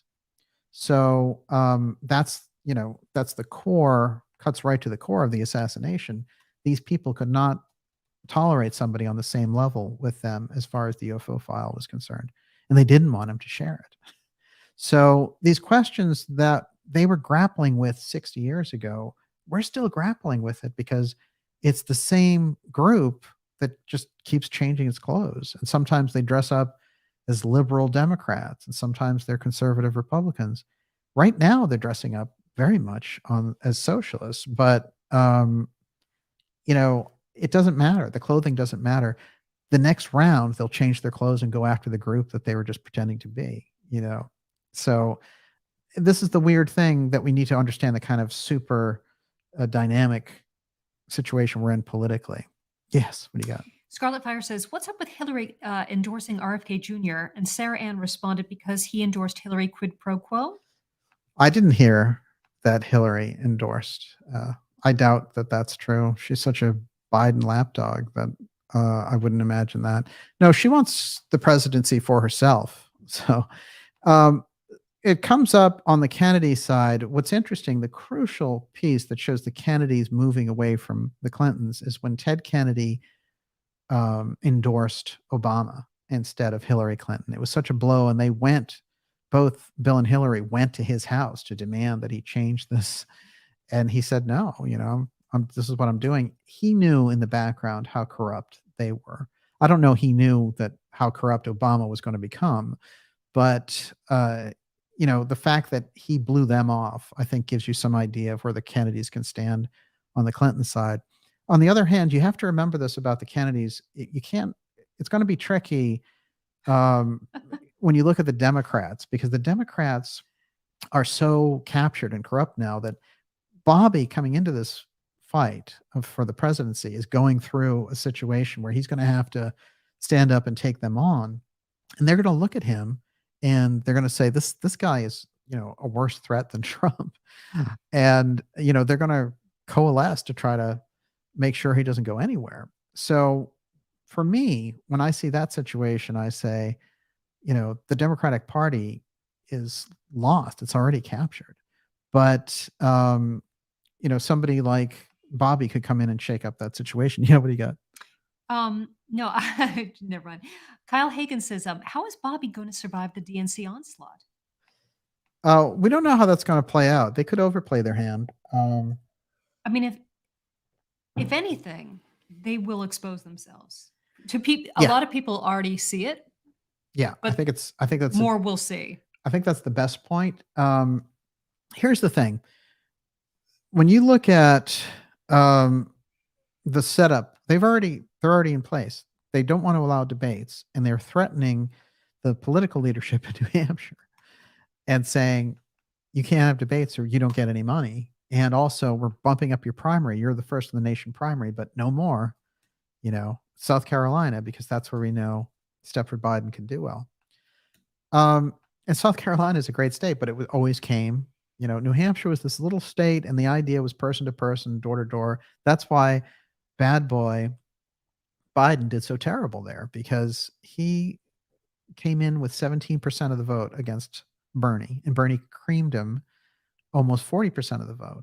So they don't want to see that happen at the beginning of this, because that almost took Biden out of the running at the time. If they made some kind of backdoor deal with Sanders to back off, because he had real people followed him. Biden couldn't get anyone to show up. They had to rent out drive-ins and yell from crates and stuff. They couldn't even fake a crowd. I don't know what's going on there. But for me, the way I look at it is, there's something very savvy about RFK Jr. And I think going in, he realizes it's a tremendous battle ahead. But he's going to bring a lot of the ideas to the fore, and let's see what happens. What do you got? 1968 Camaro SS. "It might be the best thing for RFK Jr. to be snubbed by the Dems, making him a martyr." And Xavier Figueroa says, "DJ, RFK Jr. is only one man. If he wins the presidency, he still has to deal with the deep state. Do you know if he has a short list of appointees that he will install into the cabinet and other judicial posts?" Oh, I'm glad you said that, because one of the things I wanted to say is, don't look for RFK Jr., a lifelong Democrat, part of the biggest Democrat family in the world, to have Republican positions. He's not going to. But on the core issues, all that cares about it, the Democrat-Republican part doesn't actually matter in this phase of time. It really doesn't, because the bigger issues are the actual control and tyrannical consolidation of humanity is what's happening. And people who are against that, for example, Bobby Kennedy's come out with a position against the central bank digital currency, CBDC, which is the absolute death knell for freedom anywhere if they get that installed, because then they control your money and they control what you can do with it. That's the end, basically. So you won't have anything that resembles a democratic republic. He knows that. He's gone on the record with that. I think Trump should go on the record with that, and I can see him opposing it. But see, this is the thing. You're going to need. This isn't going to be a battle over, like abortion or gay marriage or something like that. This is a lot. The level that it operates on is going to be. You're going to look for people who respect the Constitution and allow people, the ability to work things out. This is the whole point behind freedom and leadership and freedom. And Kennedy has an incredible legacy of that. But, you're going to find, he comes out of the Democrat Party. So I understand that the Democrat Party is captured, which is, I think, why they're so opposed to him. By the way, what happened to Senor Bezos and his X plans? Well, he was passed over on Blue Origins, at least. He's still trying, don't get me wrong. But he was passed over for Elon, who they thought could make the smart cities and the brain chips more fashionable. But it is interesting that Bezos was right in the middle of his own kind of X crusade. And, that involved the consolidation of food, media, and space with Blue Origin, and very weird imagery to boot that he was using for Blue Origin. I had something else for you here. Hang on just a second. Oh, yeah, this is interesting. Just to show you some of that chicanery and the kind of trickster thing with Musk. So here he is tweeting out, and he goes, Tesla Powerwall enables your home to operate normally during a power outage. And then he goes, if you have enough rooftop solar, you can go off grid for most of the year in high latitudes and whole year in low latitudes. Okay, so with Starlink, right, no one can ever go off grid ever again because you're surveilling every little bit of their movements on the planet. You're giving the military industrial complex the ability to do that. So don't come off and say that, you're supporting people going off grid, because that's the biggest farce I've ever heard in my life. So let's get real about some of this. I think a lot of the moves towards, allowing more freedom of speech and things like that largely was to stop a hemorrhaging economy on the side of those social media companies. And although, I'm glad that he turned things around at Twitter as far as that goes, a lot of the stuff that he puts out there, it's almost like, how stupid do you think I am? I mean, how stupid do you think people are? Anything that's off grid, as it were, this idea that you're going to be off grid and safely away from those government and their trackers is just not plausible. And so, we should call him out on things like that. That's Bezos saluting his X cover. And this guy, it's kind of incredible, because you would think that these people would have remarkable initiatives for the planet moving forward, for example. And, Musk talks a lot about space, and there's supposed to be idealism mixed with that. But also the way he puts it is like, consciousness must survive. Consciousness will do just fine without going to Mars. Right. And I think, Gigi did a video on Elon Musk, and she made some of the same points on that, Gigi Young. But what's interesting for me is that they kind of have Elon playing all sides of the game in a way. And where I think he's taking the heat is in the public, in the media. They're saying, oh, he allows people to speak freely on Twitter. Get him. And for better or worse, he made the environment better there. But let's not be too hasty in understanding where that's coming from, or citing things that aren't there on that. Yes, Miss Livia. Johann Wolf, But if X incorporates Bitcoin, it can really go around the bankster's fiat grip. Musk speaks out against centralization. I've always thought Musk's assigned role is to slowly release secret tech to appear organic. Well, it's funny because the technology part brings us into so many areas. If you had sophisticated technology that came into your possession in, say, the 1940s as a country, by now, where would you be with it?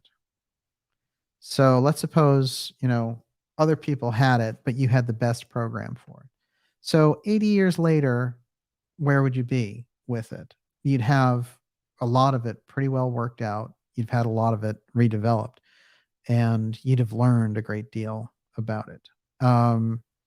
So, by the way, that thing about Bitcoin and all that stuff, it's hard to say with everything that's going on what the correct course should be.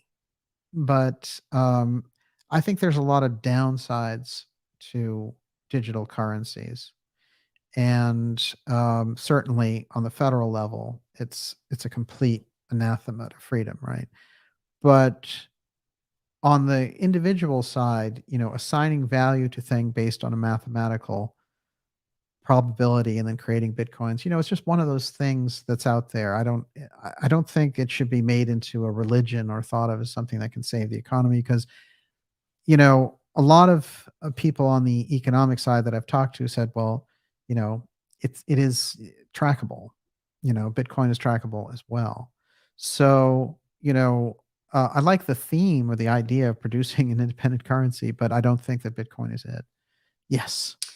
Ryan Ponto. DJ, have you heard the Joe Rogan interview with Eric Weinstein? It's a bit cryptic, but Weinstein seems to be suggesting his own intuitions about and even experience with the X-Protect group. Yeah, they did.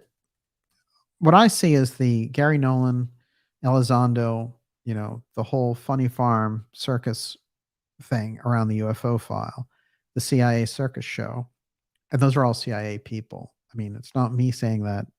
They're CIA people.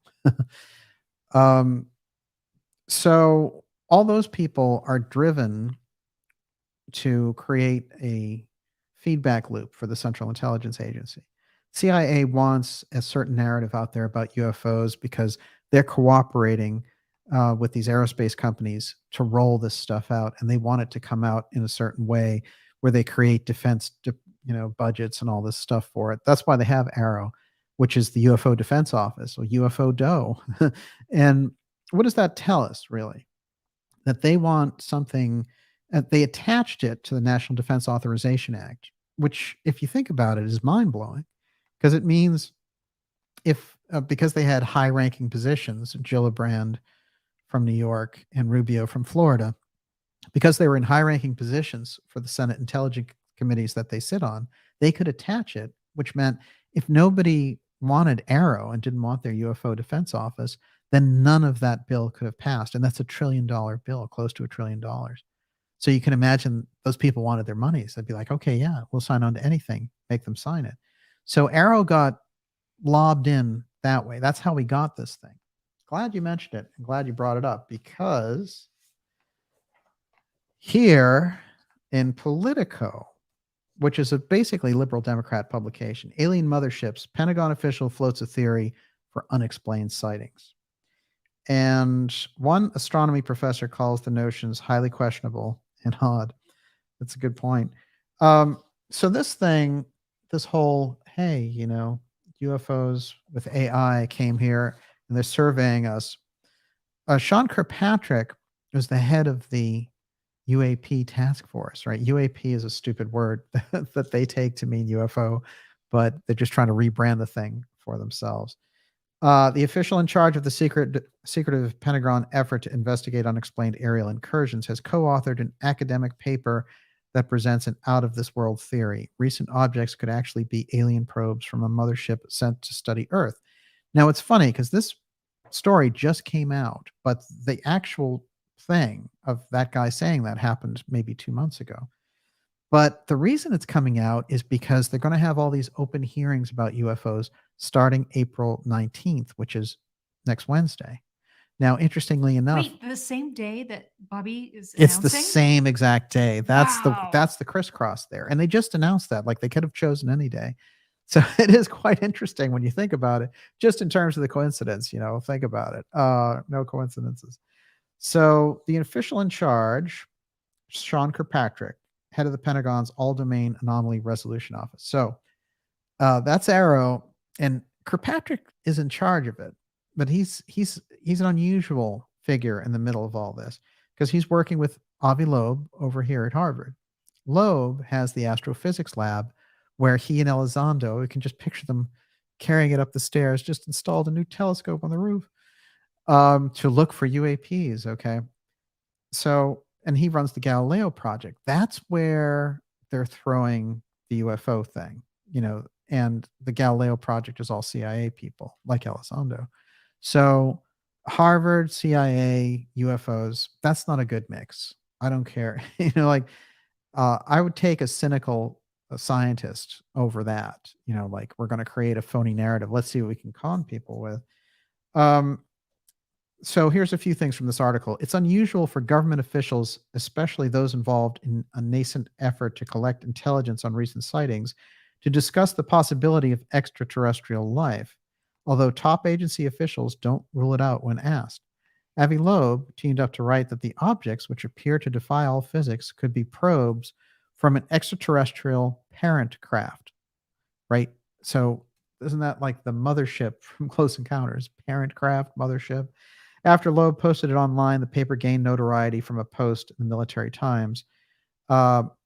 So it's a huge white paper. I've read this thing, and Kirkpatrick's involvement, this is from the article again, Kirkpatrick's involvement in the academic paper demonstrates that the Pentagon is open to scientific debate on the origins of UFOs. Yeah. All right. They had a hearing in 1950 on UFOs. Okay. So that was what, 75 years ago, 74 years ago. So, think about it. The idea that this is something, they're going to finally have a meeting and talk about this. I mean, they already know. And so the rest of this is theater. But the question is why? Why even have the theater? And guess who's heading up the committee and putting it under all threats domain, which is a piece of that Senate Intelligence Committee? Is it Little Marco?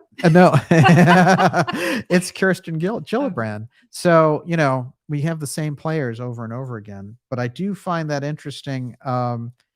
And basically, the upshot is they're mainstreaming this idea of these ships coming in that something like a Muamua is a large AI thing that's gathering intelligence. So they're setting up something there. My next thought on that is they're going to fake a signal, like, we got a signal from these aliens, and we're talking, and they want us to clean up the environment or something. And my solution for that is to have companies like Apple and Microsoft and all those companies who destroy the environment, they can pay for the cleanup. How's that? So I bet we'd stop hearing from the aliens immediately. But this is the interesting thing. So you have a real subject with, intergenerational experiences of people actually interacting with crafts and beings and things like that. You have years and years of people seeing these things. And you're reducing it, all of that and all that knowledge and all the TV shows and movies and everything else, right down to this idea that we can create a narrative that there's an alien threat, a UFO threat. And through that threat, we can, devise this whole kind of idea of consolidating power to fight the threat. So this is what we've been after in looking at this, that it gives them the ability to consolidate a legal constitutional government into a completely continuity of government martial law situation. That's the thing that they've been after for a long time. And the fact that they're so easy and loose talking about COG now is disturbing also. What I think is interesting about the articles is over and over again, it's Democrat publications who are publishing and promoting, like New York Times and Washington Post. They love the UFO threat thing because the CIA controls the Democrat Party and they control the Democrat media. So, and they have deep fingers on the Republican side as well. Don't get me wrong, but they control that so much that there's something strange about the push coming specifically from the left wing side on the UFO thing. That's the false UFO thing. I never want anyone to question all those experiences and all those witnesses that there is a genuine UFO phenomenon. Make no mistake about it. And we've studied it on this show. We've had the best experts on this show talk about it. And some of those experts have passed on and left us this legacy of their work. But let's not forget, this is a very important issue with the UFO file. And so they realize that on their side too, on the deep state side. So they're bringing it, and they're going to bring the disclosure question into 2024. Just make no mistake about it. So the question is, are we going to be prepared to ask the right questions this time? I often make the joke about George Knapp when Elizondo came out. And Elizondo came right out of the CIA to do this whole operation. And he was run by Jim Semivan, who was a huge, like major CIA officer, on such a CIA official on a high level over 25 years. And my joke is that Knapp used to ask him the questions, what do you like to be described more, as a hero or as a leader? Or which one are you, more of a hero or more of a leader? No tough questions. No, where did you get this information? No, hey, if you smuggled this information out of the government, Mr. Elizondo, why aren't you in jail? Things like that. And that's why all those people avoided me like the plague, because when I would put the question out there, any of those people, Elizondo or Nolan or any of those people, if they just got a steady stream of real questions for 2 minutes, the entire op goes away, because they'd have to plead the fifth on everything. Because basically, the work that they're doing, and this is a problem, there's a real knowledge gap. So when someone mentioned before about Weinstein being on Joe Rogan and stuff, talking about UFOs, but he'd be the first one to say that he doesn't know anything about UFOs. So, there's a weird problem in the public around this, which is these shows know that the UFO topic is important, and they know that it's a big subject and it gets a lot of attention, but they don't know anything about it.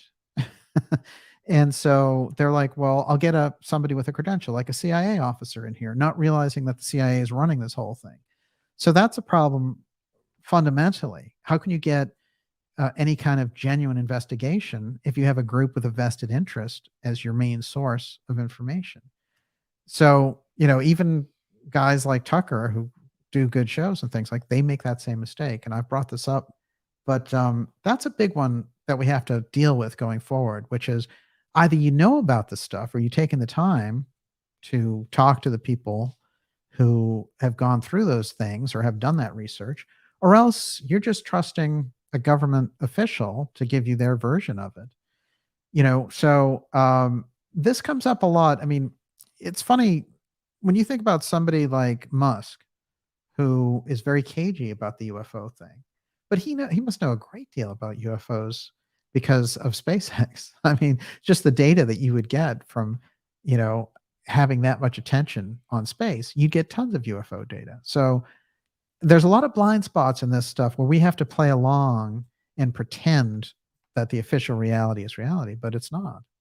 So let me say that, in terms of things like Musk and SpaceX and stuff, his knowledge of the UFO file must be through the roof. Yes. On that note, 1968 Camaro SS says the public has to be more vocal, engaged, and get off our asses after the next election. Yes. It's our country to take care of, not the government's. Little by little, we've been giving the state our power, but it's supposed to be of, for, and by the people. Well, that's really true. When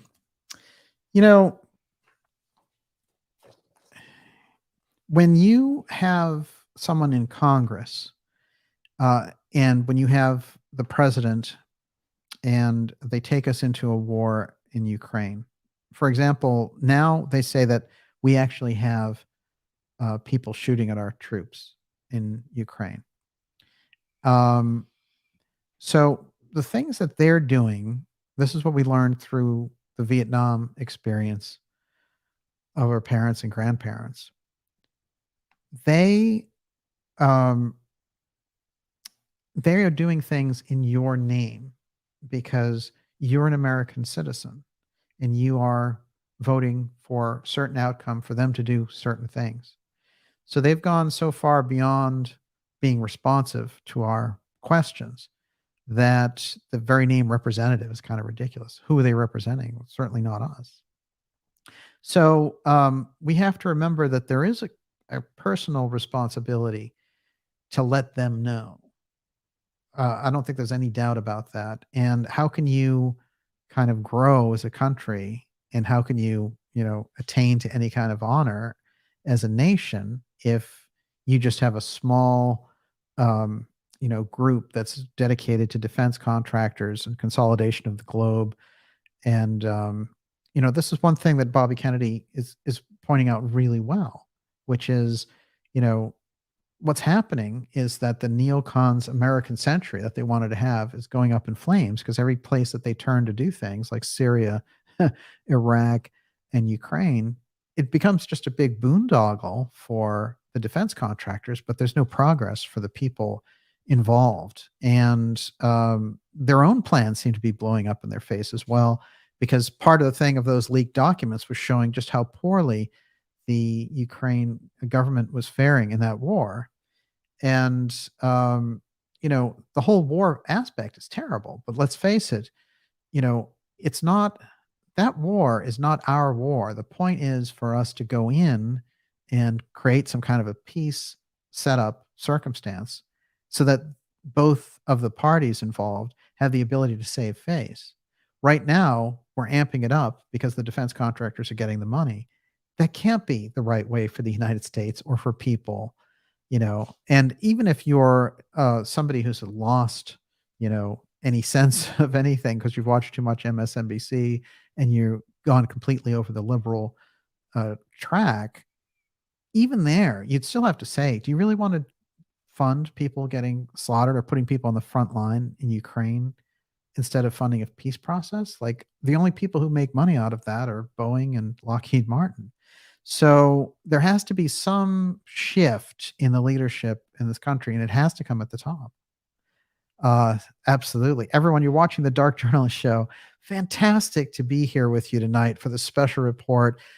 When they mentioned that Twitter was becoming X, I just thought this is the real kickoff for the X-STEGANOGRAPHY and the technology that it represents. So I wanted to get this one in. We'll take a couple more questions, then we're going to wrap it up for tonight. Yes, Miss Olivia. Okay, Simone Nyman. Does DJ think that Nazi International are behind Elon Musk, who was predicted in von Braun's novel? Yeah, this is a crucial point, and I have a more focused a report that's just focused on Elon coming up, and it's very odd if you think about it. One, that Werner von Braun, who, headed up our space program, but came directly out of the Nazi space program, that he writes a book, and it's kind of like a novel, but a technical manual type novel. And inside, the person who's leading the group in Mars is named Elon. And this Elon wants to go, the real Elon Musk wants to go to Mars. And he has this kind of fascination for it. And, when you think about that, what are the odds of that? We know, again, that von Braun also had this incredible ability to predict things out into the future because his mother was psychic. This is what Russell Targ told me. Because, he hired Targ to make him an ESP machine because he wanted to test the ESP of astronauts. So that's a lot closer to what. Why did he want to test the ESP of astronauts? See, this is interesting. It's a really good point. That is a really interesting question. Well, why do you think? I don't know. I'm going to sit with that. I'm going to ask everybody in the ideas room Here's for their ideas. Here's where I would go with it. You're getting a lot closer to the real space program when you get the handle on that story. But one of the things that happened with von Braun and Targ told me the story a couple of times. But he had this, interesting conversation with him, and he learned that von Braun's mother had been so psychic that she was in demand back there in Germany, that these officials and people wanted to talk to her, and that she was well known for being able to predict all kinds of events. So then you have this very kind of psychically gifted Nazi in the space program, uh, writing this book in the 50s about the Mars project and having the leader being Elon. It does, like some of the unusual things about Delshow and Trump, it makes you wonder about how much of that timeline is visible for certain types of people when they get to a certain place. I remember the famous Casey quote, which is they're saying, "Hey, are there predictions in the Great Pyramid?" And he said, "Yeah, oh, absolutely." And they said, "Well, how accurate are they? Or like, how can you tell what they are?" And he said, "Well, through the geometric shapes and the mathematics that are involved, an initiate could read it, basically, and that they would know that they're embedded in there." And then they said, "Well, how accurate could they be?" And Casey said, in some cases, they would pinpoint the individual, the year they were born, the day they were born, and the street name that they'll grow up on. So that does make you wonder just how much of these things are organized on a deep level, and how could it predict that or know that? How could you see those trends? That's pretty Atlantean technology, if you ask me. Everyone, you're watching the Dark Journalist Show. It's great to be with you here tonight. Just terrific. I want to remind you, especially if you're new here and if you haven't already, to go to the darkjournalist.com website and sign up for our newsletter. That's an important free newsletter for you to keep in touch with us about these incredible interviews that we have coming up for you, and some remarkable X-Series episodes we have coming up. Big X-Series episode, I think, on April 28th. That's Friday the 28th. I think that's right. And also incredible documentaries, events, and everything. Stand up and be counted. Make sure you're in there and added onto the mail order list, or the mailing list. And also get behind the program, subscribe, and get behind the work that we do here, that we enjoy bringing you these reports so much. Okay, Miss Olivia, last question. Okay, hold on. I lost it, but I'll find it. Okay, here it is. Nanette Christ. DJ, do you think RFK Jr. will be used to attack Trump over vax deaths to sabotage him? Well, it's an interesting question. I don't think so. But I understand the concern about that, because in fact, what's interesting here is Trump should hold the same position on it as RFK Jr. does, because we know that that's the correct position. So if anything, if I were to have Trump in front of me, I would say, become someone who is more transparent about this and say, I was misled by such and such and such on the pharmaceutical CDC side, and we made some mistakes, but the second time around, I'm going to go back to my original plan and have Bobby put together a commission to study these things. That's the approach that I would take with it. I wouldn't run away from it, because I don't think it, it was a program that he signed on to, and I think he got the wrong intel on it mostly. And the other thing is, I think unusually, Bobby and Trump, their views actually do connect a whole lot in a lot of ways. So, they're both against the neocon building empire, and they're both pro-freedom, and they're both, there's a number of things, I think, that where they would see things eye to eye. Fundamentally, you've got a liberal Democrat and a Republican of sorts in Trump. So, they're not going to agree on the majority of things, but it's interesting how many things they see eye to eye on. Excellent question. What else you got? I actually wanted to make sure that I ended on this note. Yes. Okay, so it's Nightslight 80. My mom just beat brain cancer, and she is watching DJ with me for the first time. Wow. Thank you so much for the show. Incredible. Well, prayers for your mom, Congratulations. and it's great to have both of you with us. The thing is that there's so many incredible stories that we have to share among each other. And that's what we get in the ideas room. I can tell you for sure that the very reason for the type of censorship and crackdown and the things that they were doing with social distancing is all that is to prevent the types of conversations that we have right here. And it makes all the difference. So we thank you very, very much. And do you want to give us the list? I will. I'm going to thank one more person coming up here. Hold Very everything. good. Okay. So, super chatters. Gillenjoy R. You're With Me is Fun. A Cult Fan. Ryan Ponto. Catherine Rorden. Empire of the Light. Sun Hero. Ian Carter. Global Atlantis. WC Ray. Donnie Darko 727. Sarah Jane. Donald Craig Harris. Chat GPT Bot. Verna Rodriguez. Minty Drake. Jim Sarge 3ID. Dominic. A. Maria. Xavier Figueroa, Erica Swenson Elliott, Brian Fest, Kevin Kelso, BC, Ghost Malone, the Buddhas of Boston Sports, and Jammin' Mammy. Thank you so much for your generous super chats. Fantastic. Wow. I really appreciate it. And thank you for getting behind the show and all that we do here.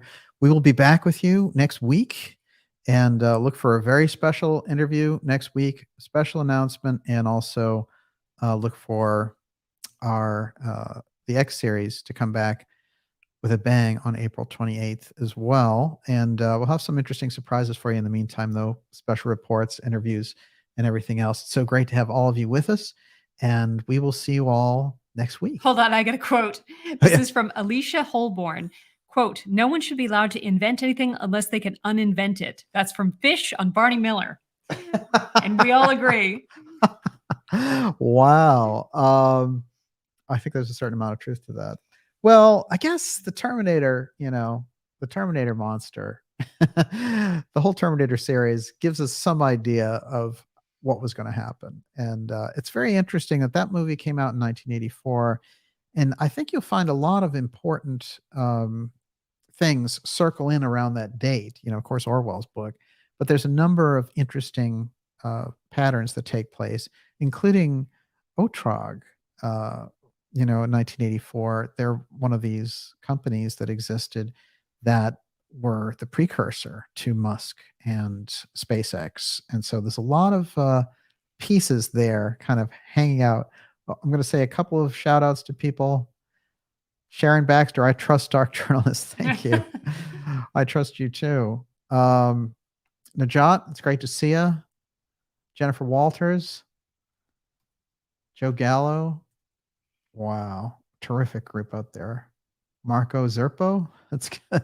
Scarlet Fire. What does that say? Freedom is never voluntarily given by the oppressor. It must be demanded by the oppressed. Absolutely. Boy, is that true. Fantastic quote. I'll be back. It's a stellar rendition. Fantastic. There's Najat. Great to see you. Fantastic. I know Kate's out there. It's great to see you. Debbie McAdoo. Jem Passavant. It's great to see you. Thank you so much to see you out there, Jen. Global Atlantis. What does that say? Incredible deep episode tonight. Thank you. It's great to go deep on these things with you. What's weird is I have a lot of material left over. I guess Always. It's just it's more special reports on the way. We will see you all next week. And like I said, watch out for some surprises. Very interesting things coming up. And congratulations to Bobby Kennedy announcing his presidency this week on Wednesday. And on Wednesday also, we have the UFO Congress hearings. Well, maybe something will come out of that. Maybe Gillibrand will expose the whole secret, right? Maybe not. We'll see y'all next week. And, it says end broadcast, but Never really ends. Never really ends. Any final words there, Miss Olivia? Well, we've got the eclipse coming up also. Oh, when is that? I believe it's the 20th. You're kidding. No, and it's supposed to be intense. So that's the same day as the UFO hearings That's and the day Kennedy's after. announcement. Yeah. Oh, is it? Oh, Yeah. That's right. It's the 20th. Yeah. Okay. Well, somehow makes sense, doesn't it? And there's a major eclipse. I've been trying to get more information on it for next year for May, which is an actual X eclipse across the United States. going from one end to the other. And this is a rare kind of planetary alignment. So I want to check this out and learn more about it as we go. I do want to say the thing with eclipses Yeah. is that the idea is that you turn down the lights and you turn it back on. It's sort of rebooting, but what it does is it Interesting. Yeah. illuminates all Yeah. of the roaches. So we shall see. We didn't get to all the roaches tonight, but we will try. So we'll see you all next week, and have a fantastic weekend, everybody. And remember, once there was, never let it be forgot, once there was a Camelot. Have a great night, everyone. God bless. Linda M., thank you.